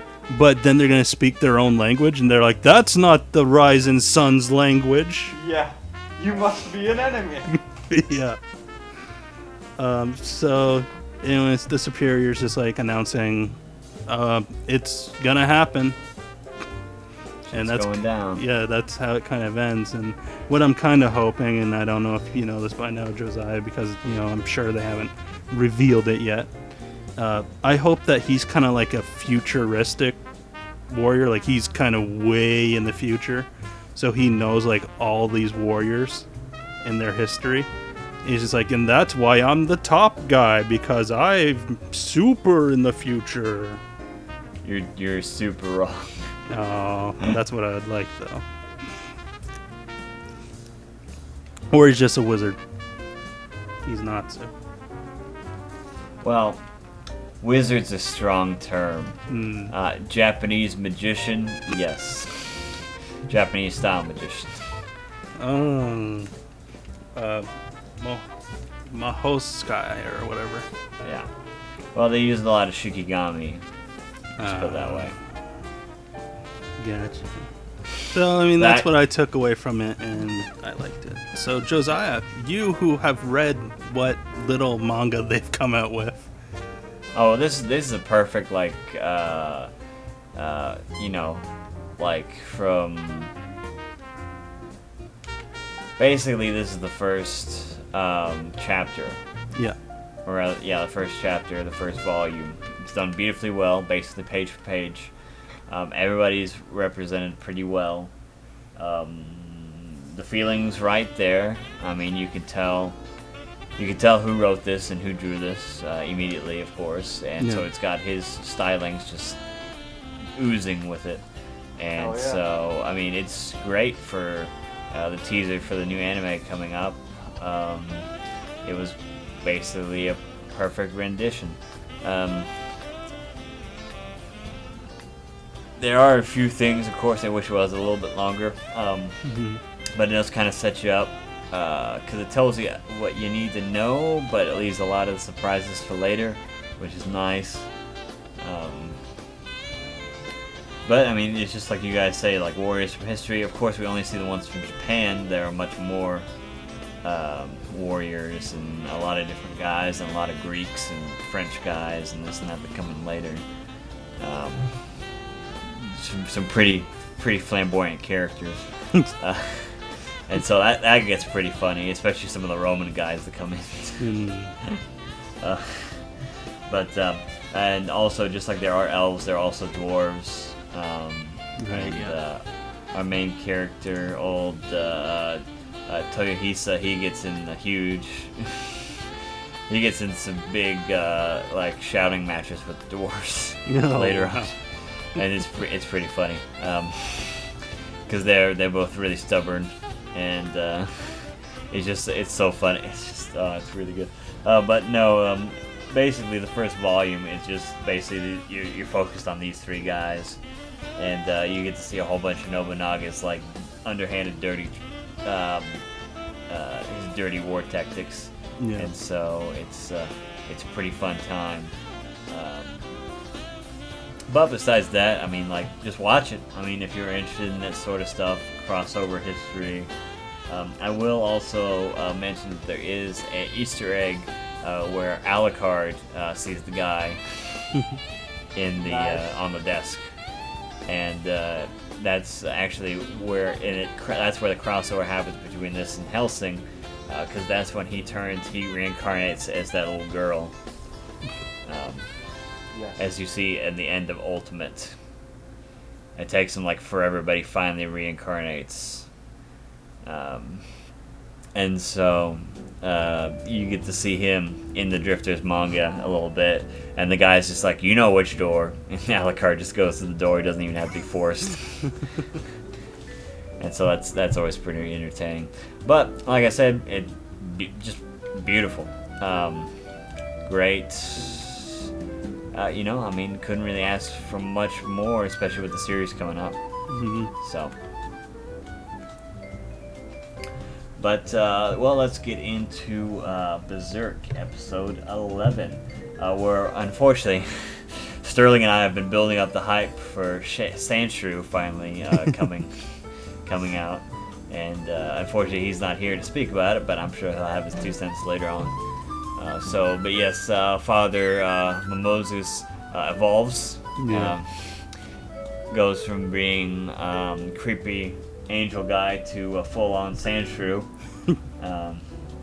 and of course Guts, being the amazing Pokemon player that he is, beats him with the fire type, even though fire types aren't really good against ground types. He pushes through it, becomes a real hero.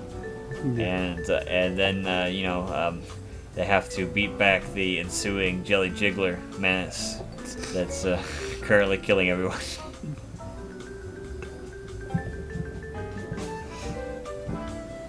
But no, this one was pretty good. We got to see Puck's amazing move, Puck Spark. Solar Flare. And so, that's a pretty rare sight in and of itself. But what did you guys think about the episode? You know what? I'm happy.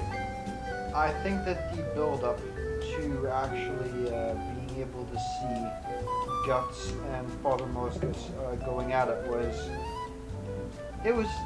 nice. Like, it didn't go on for too long. Mm-hmm. The two of them barely solved one another before, like, this final fight happened.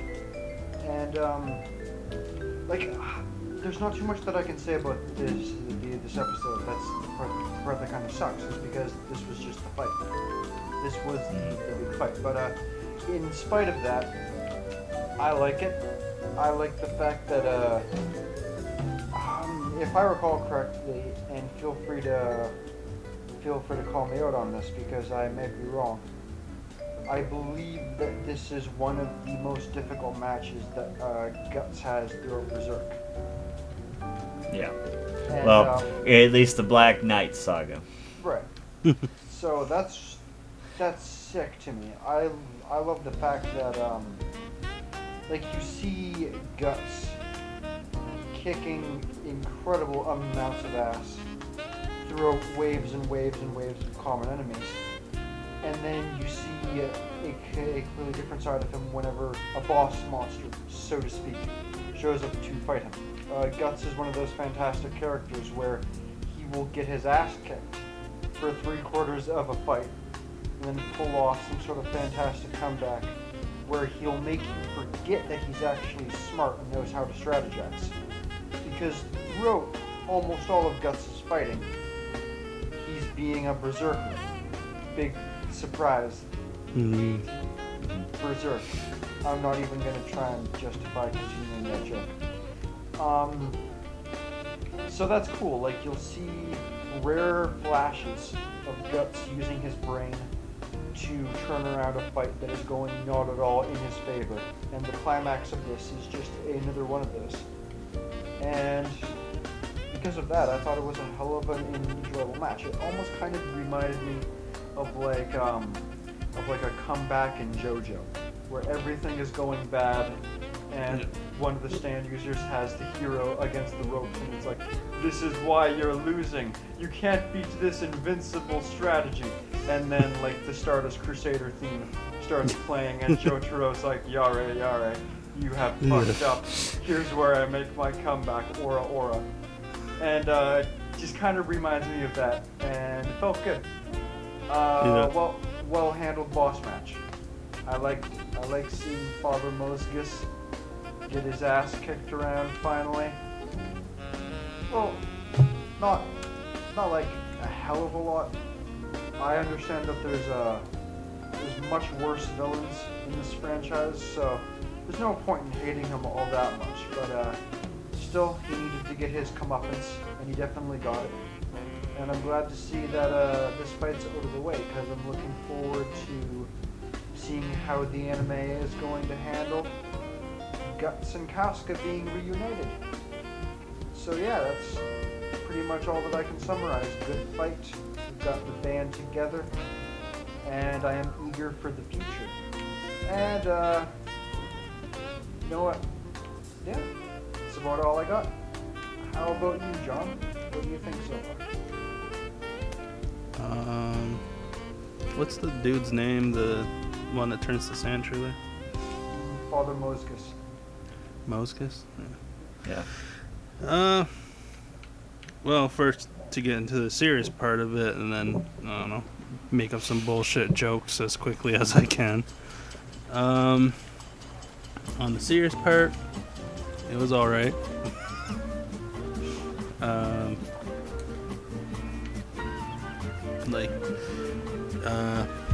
Didn't read the manga, so can't compare, that fight to what was in the actual anime. The anime fight was good, as I'll explain a little bit. And the all-around episode was pretty good. It kind of dragged on a little bit till the actual fight, but that's just how I felt. So yeah, as we said, Puck uses solar flare. Guts has, he fights, oh my god, I forgot his name already. As you can tell, I'm horrible right now. Momogus? Momogus, yes. His rival, Momogus. And then the Pokemon theme kicks in, and they have a Poke battle. Yeah. And, Casca, through using her mind, tells her Pokemon Guts what to do. She's like, Guts, use Cut. And it was like, oh, it's not effective against Sandshrew. God tells Sandshrew to use Aura Aura. That's and really yeah, it's super effective. Oh, but Casca used Revive on Guts. He's back at 50% HP. Guts uses Explosion. It's super effective. Guts finishes off with Fury Swipes. So it's like, just not in a way that I kind of looked at it like that too. I was like, oh, this is a Pokemon battle right here. Oh lordy, this ain't Berserk. This is a Pokemon battle. This is my Pokemon Stadium 3D battle. But I mean, all around the fight was pretty good.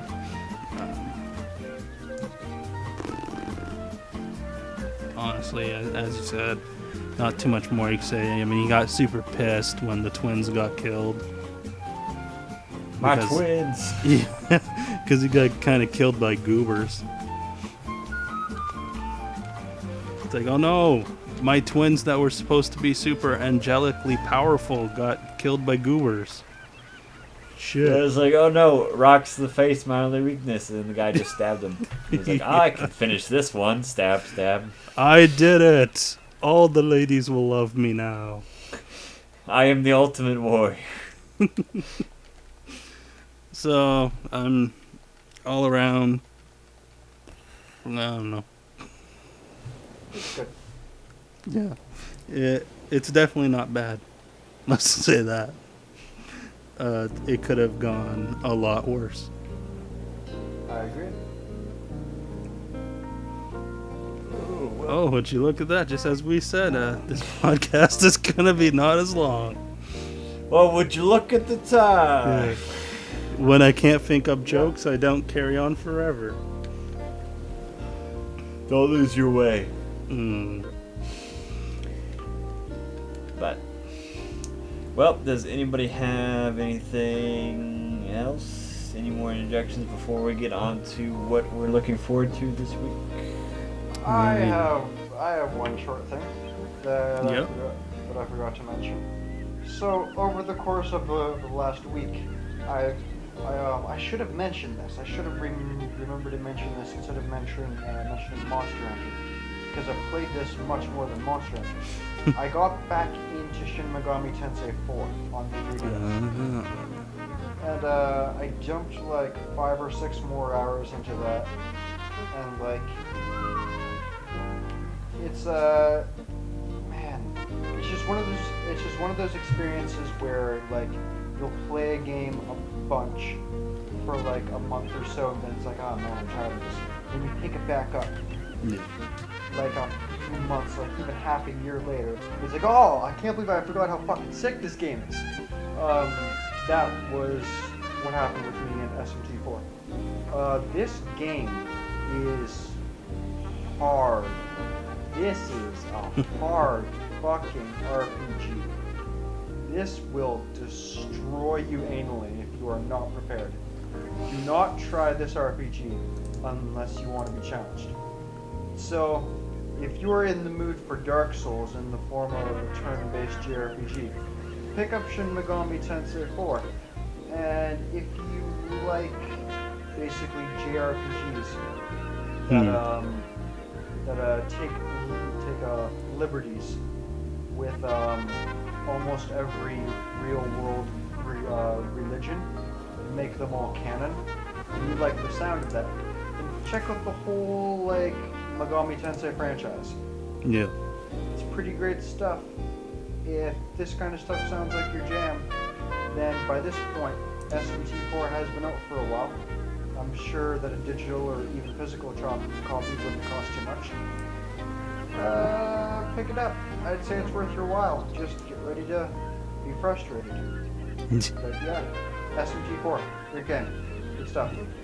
Are we That's getting close in Berserk to Sir Artorias form? No. Damn. I really want to see it. Are you telling me I'm going to have to read it? That's probably faster. Since in this series, I don't think we're gonna get. I mean, jeez, they gotta go to the forest. They gotta save the witch. They gotta get Lolly Witch. And then they gotta be forced to use the armor. And first of all, our Lord and Savior Griffith has to be reborn, which is actually what we're leading up to right now.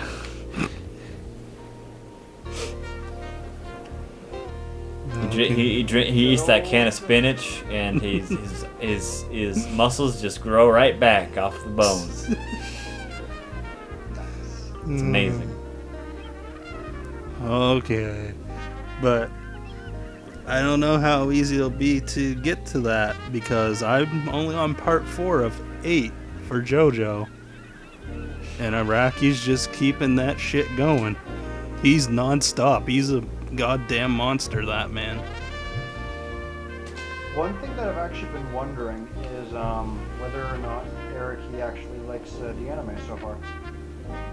I want to know his thoughts, so I want to see if I can find if he said anything. Because it's nice to know. I'm sure they don't let him out of the dungeon where he makes part 8 right now. Yeah. There's no Wi-Fi down here. I'm scared all the time. Yeah, I mean, he seems like a chill guy, though. He does. He doesn't hate dogs. That's something that he wants people to know. He legitimately wants people to know I love dogs. The reason that so many dogs die is because that's a good way to show that someone's an actual villain.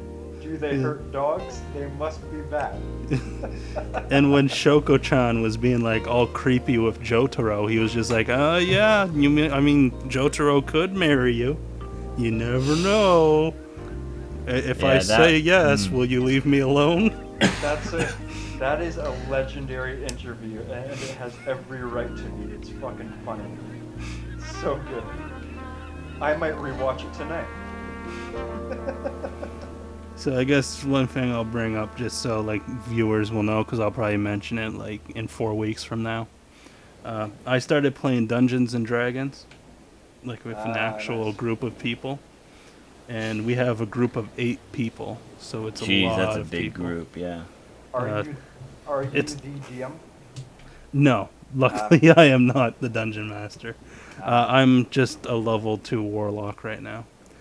But the funny thing about my Warlock is he's basically a Stan user right now. Good. You're making us proud here.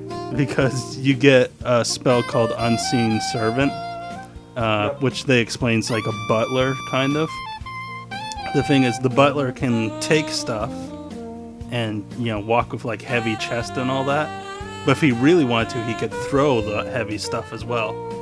He can also punch people if he wants to, because he's in a physical form. He's just invisible.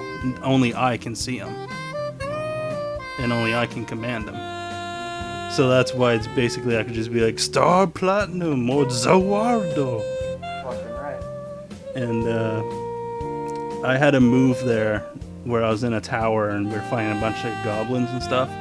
So I shot this like powerful kind of fireball thing at one of the goblins, and they just fucking exploded. And supposedly I steal their hit points if I kill them like that.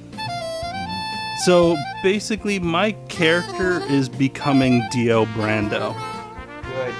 I can use a stand, I can steal temporary hit points, and I'm checking to see if Warlocks can learn a skill that can stop or slow down time. If so, then I'm just gonna go like Muda Muda Muda Muda Muda Muda. And then my people around me will be like, what the fuck is this? And the best thing about it is I was like, what does your appearance look like? And I just brought up a Dark Wraith from Dark Souls. I was like, this. That's what my character looks like. So it's just a Dark Wraith doing Muda Muda Muda with like Unseen Servants and Zawardo to stop time. So I'll have more stories. I mean, we had a few funny things. The explosion thing. I deboned a goblin because I have to be under a deity, a god, and I chose the Lord of Bones. So basically, Nito is my god. Nice. That So sounds I'm just pretty Nito. I'm Dio, the Dark Wraith, under Nito. I went there. You went there super hard. You have permission to kill me now, but I went there. So yeah, it's gonna get better. We had a sword that came off the wall, and like it was a possessed weapon, and it was reflecting my magic and shit. So it was a pretty fun time. No one died, amazingly, and we pissed off the GM because I found out a way to avoid like this huge battle, and he's like, fuck sakes. He's like, I had this all planned out and you ruined it. I was just like, well, you know, my guy is DL Brando. He loves ruining plans for people. That's the beauty of D&D. Knocking over the DM.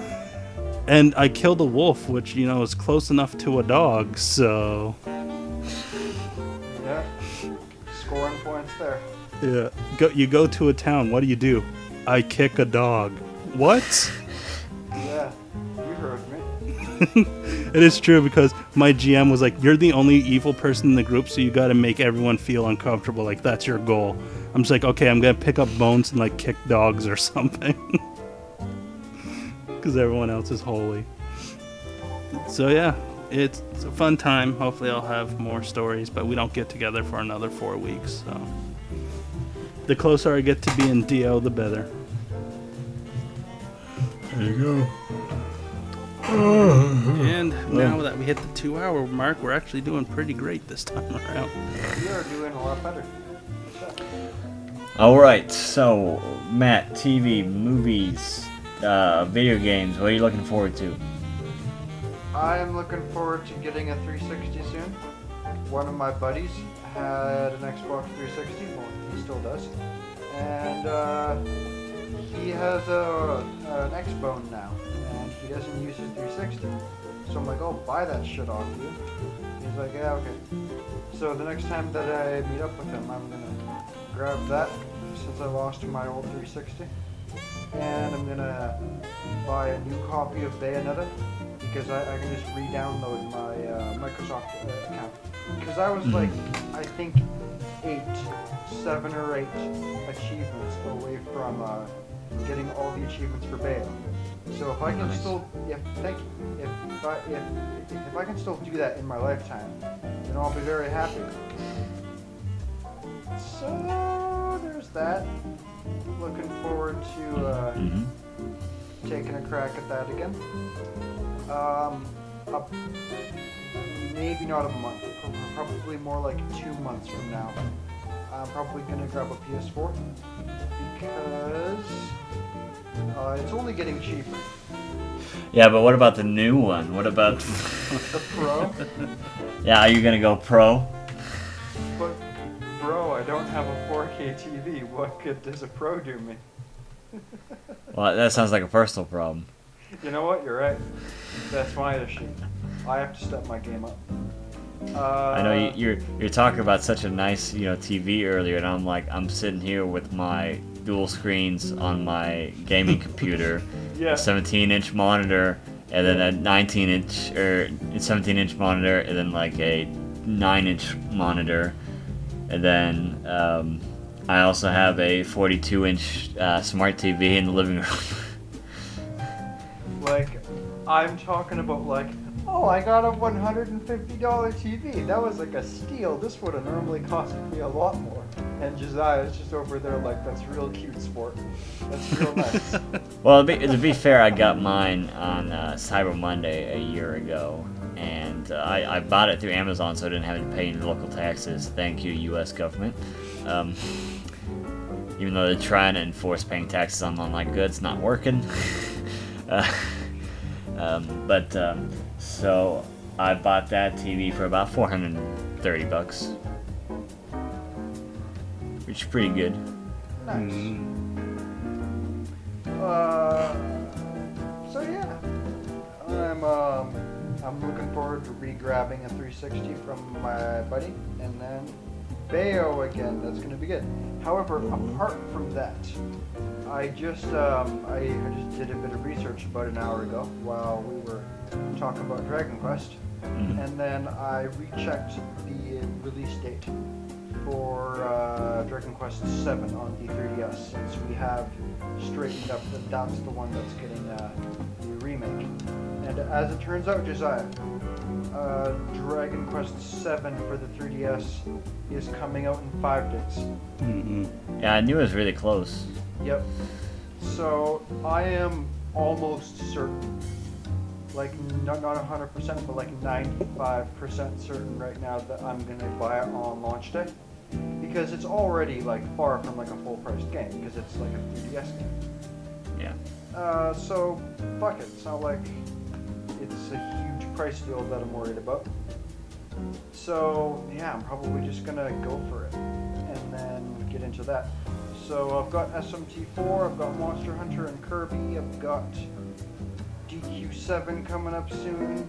My 3DS library is looking very fat and healthy. That's always going to be nice. I might get my Vita back from my brother soon so I can continue playing Persona 3, but with all the cool new stuff I have on my 3DS now, probably not going to need to bother with that. So things are going well on the 3DS department. Great console. It's really shaping up well in its later years. Yeah, plus, Moon and Sun are coming out in November. That's very true. November is going to be a good month for Pokemon fans. A month to remember. A month to remember. Well played. Which will hold me over. Because, yeah, I'm pretty sure I'm going to buy Pokemon Sun. Pretty sure I'm going to do that. So that's going to be nice. And you know what? I'm going to continue reading JoJo, because why the fuck would I stop? And that's about it for me for now. Who would like to take over? I might as well. I don't have much. Okay. So let's see. For game stuff, like I even have a list pulled up right now. For games that I can't afford because I'm broke as fuck. Obviously, I need to eventually get Sonic Boom Fire and Ice. That's a must-have. Well, you have to. Wait, is that the actual name? Yes, it is. Oh, jeez. Why is it Fire and Ice?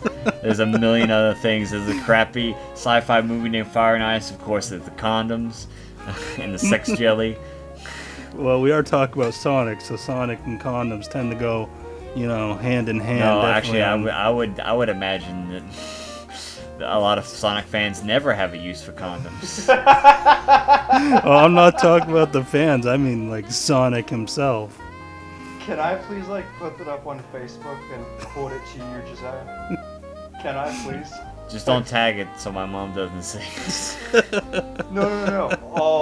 I'll just put it up in a Hypest. Okay, yeah, that's fine then, yeah. Good. No one can see the dark side of the Hypest fan group. Well, no, I've been having to be a little bit more on edge with people from the Hypest commenting on my wall, because my mother's a very sweet lady. Yeah. And I don't want her seeing some of the things that some people post about me on my actual wall. Hey, the worst I've done is hey Josiah, you excited for this song in Forza?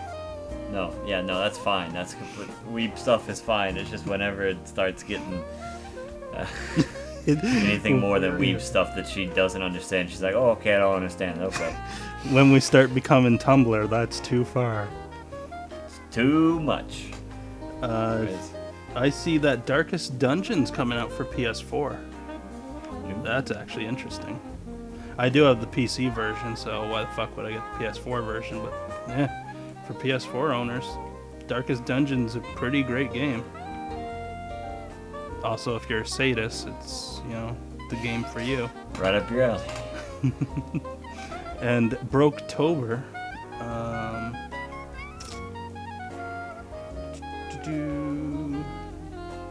as excited as people may be for a Metal Gear Solid 5 definitive experience, I haven't played Metal Gear Solid 5,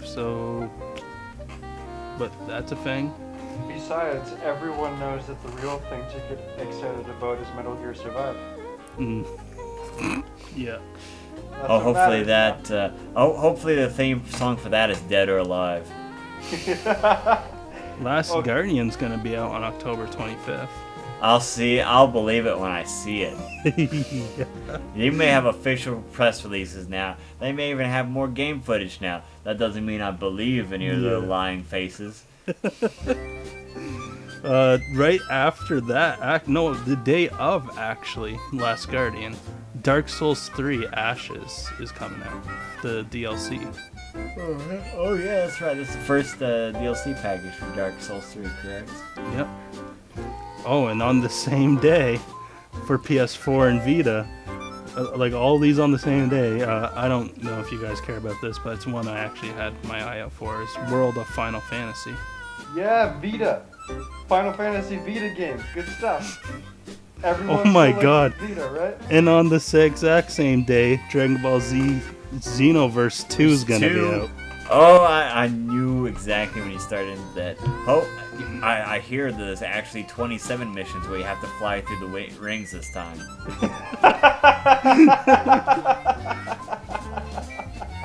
Dragon Balls Superman who was it 64. who did that playthrough? And they were just, I think it may have been Funhouse who did the playthrough, and they couldn't figure out how to fly through the rings. Like, there was no tutorial, it just told you to fly through the rings. And you had to hold down like 2 buttons to do it, and nobody took me a told you while. that. So how long until one of us makes a reference to Superman 64? Oh, I did. I said Dragon Ball Z, Superman 64. Should have caught that. Superman Dragon Ball 64. 64, there you go. Pretty cool. Toriyama, you did it again. You genius, you. I actually had a friend, and this is true, who said to me, you know what? Dragon Quest looks like it might have been done by Toriyama. I was like, well, what? No, You you're blew my crazy. mind. Then he's like, wait, what? It's true? Toriyama did it? I was like, yes. He's like, I don't believe you. And for those who are like, I think it was Wooly, or maybe it was Pat. It was one of the hypest anyways. Titanfall 2 is coming out October 20th. That's Wooly. Yeah. So, I mean, those are a few things. I'm not going to get in November, December. That's not really close at all. So, Broketober has a few things. A lot more things than November. Sorry, Josiah. I'm not really excited for the new Pokemon. Too bad, more Pokemons for me. That's what I'm excited for. The only also- thing I liked about what I saw was Team Skull. I think you mean Team McMuscles. Yeah, basically. Now, I did get into a conversation, though, with my friend, which, I mean, I'm sure many of us might have had this conversation. Wouldn't it be cool if Nintendo got their shit together and made a Team Rocket game Yeah. where you could be Team Rocket? God. Just Or make the Team fucking whatever. game. Like, Just it's like make it. they have all of them. It's like you can pick. Are you Team Rocket? Are you Team Aqua? Are you Team No, just Team Rocket. Skull? Are you Team whatever? I can't remember all of them because I Just kind of like- stopped paying attention. Just like empty my bank account. Just fists of money. Just pushing it down your throat. Just now. And then Right he was now. like, they won't do that because Nintendo will look at it and go, no, that's evil for kids. Kids don't want evil. I was like, probably most people that are buying your Pokemon games are us 20 fucking year olds anyways. Yeah. It's not even the kids. To a degree, there's a lot of truth to that. So that's what I got for games. Anime, sorry, I don't keep in touch much with seasons of anime, so I'll know what's coming out when I see it on Kiss Asian. Just like all this updated. What about Kiss Anime, though? You mean that site that we don't use? We would not use that site. Hmm. No siree. So I'll find out there. That's how I actually found out about Puzzles and Dragons. Oh, It was like, right on. what the fuck? Movies? I don't know. Maybe you guys know more than I. Are there any good movies coming out? I don't know. No. Okay. I might go see Kubo. Maybe. Kubo and the Two Strings, I believe it's called. I heard the animation is amazing. I heard the story is garbage. That's a shame. So, other than that, You need a good whatever the best friends comes out with content, I'm excited for more best friends whenever they do stuff. Command even mission. if it's Woo! stuff I don't watch. And just, I really am excited for the stuff for Cinemassacre this year. Yeah. And you know, the shitstorm, we're all excited for that. Oh yeah. That's the best, is that I wake up in the morning, Cinemassacre like he freaking James, he uploads his videos like 5 in the morning.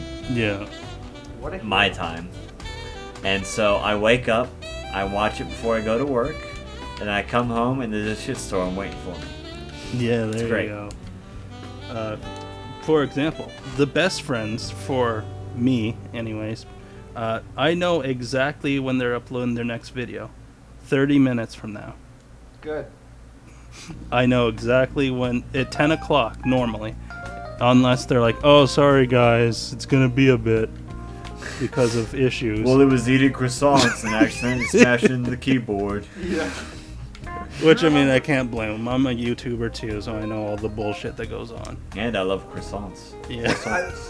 I think that there was one time that, like, in really broken grammar, like really horrible spelling, Pat uploaded to the Facebook wall, like, guys, I'm sorry, we went out drinking and we had like some foul absinthe-based shit, and the video's gonna be linked. Sorry, bye. Talk to you all later, fuckers. I'm like, oh, that's the pure professionalism. I love this channel. Yeah. The best. So, I don't know if the YouTubers that you guys mostly pay attention to, like, other than the best friends, because Right. I'm just gonna be straight up. Other than the best friends, like, I do have people from the Hypest and that I actually do watch their channels when I can. Yeah. Right. But I mostly follow best friends and Joel from Vinesauce Yeah. and Vinny from Vinesauce. Every now and then I'll watch Rev or GPM, but anytime October comes around, they do Halloween stuff, and it's just my most favorite time.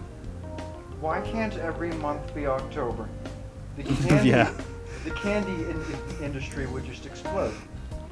Well, I mean, it's not Everyone's just happy. that, but like the game videos and that, like for the best friends, they have the shitstorm. They can't do anything for Christmas. They've tried. Yeah, they've tried so hard to do Christmas so many times. Yeah. It's so great. Look It's just, here, we're playing the latest Mario games, Ice World. yeah. Let's check out the docket. We have to make a few racist jokes, and we've hit our quota. Yeah. Good video, guys.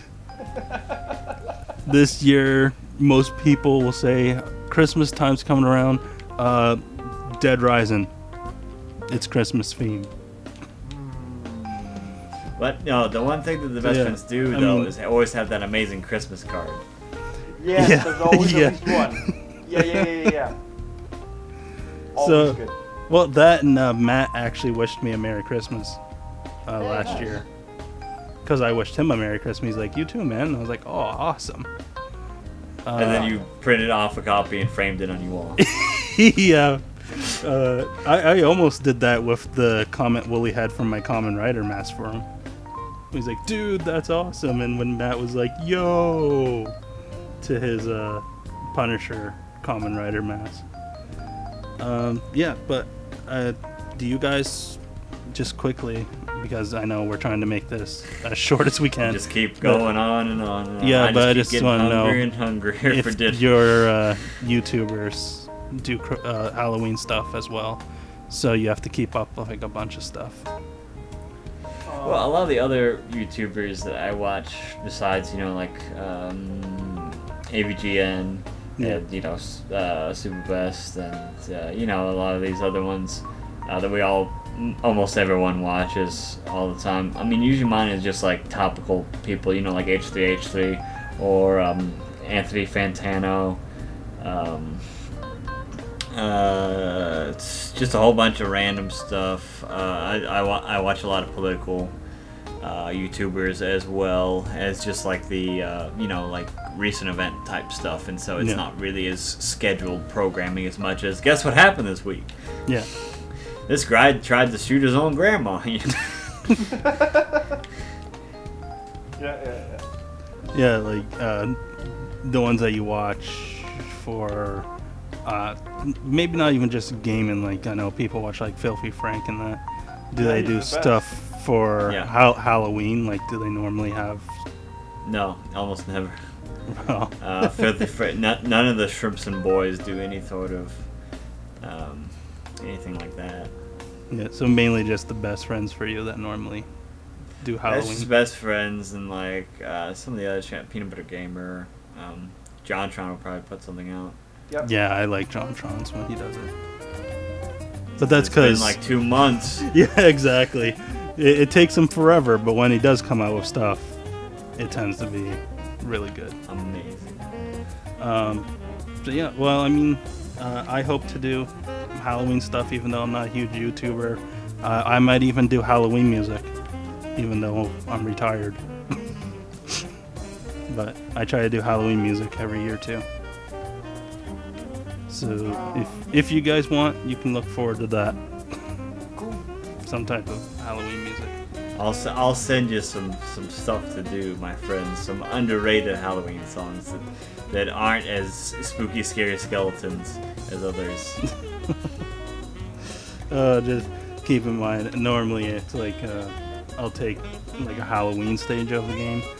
Last year I did, for example, the Donkey Kong 64 level that has the creepy castle. Oh, Yeah. Yeah, so I did that theme, and I did Diddy Kong Racing. They have a haunted kind of level as well. And then I did, of course, the Kingdom Hearts stuff. Yeah, when you walk away. No. Actually, Halloween Town stuff. Okay. Yeah.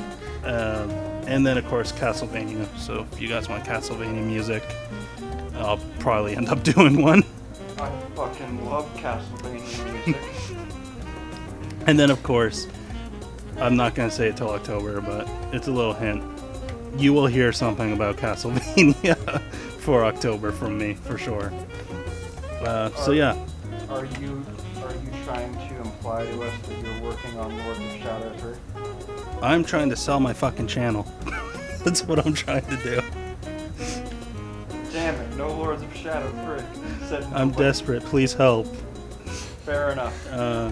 I'll give you a hint. I'll see what I can do. So yeah, that's it really. I mean, excited for those games, blah blah, but more so, as soon as it hit September, I swear to God, I was like, the shit storm's soon.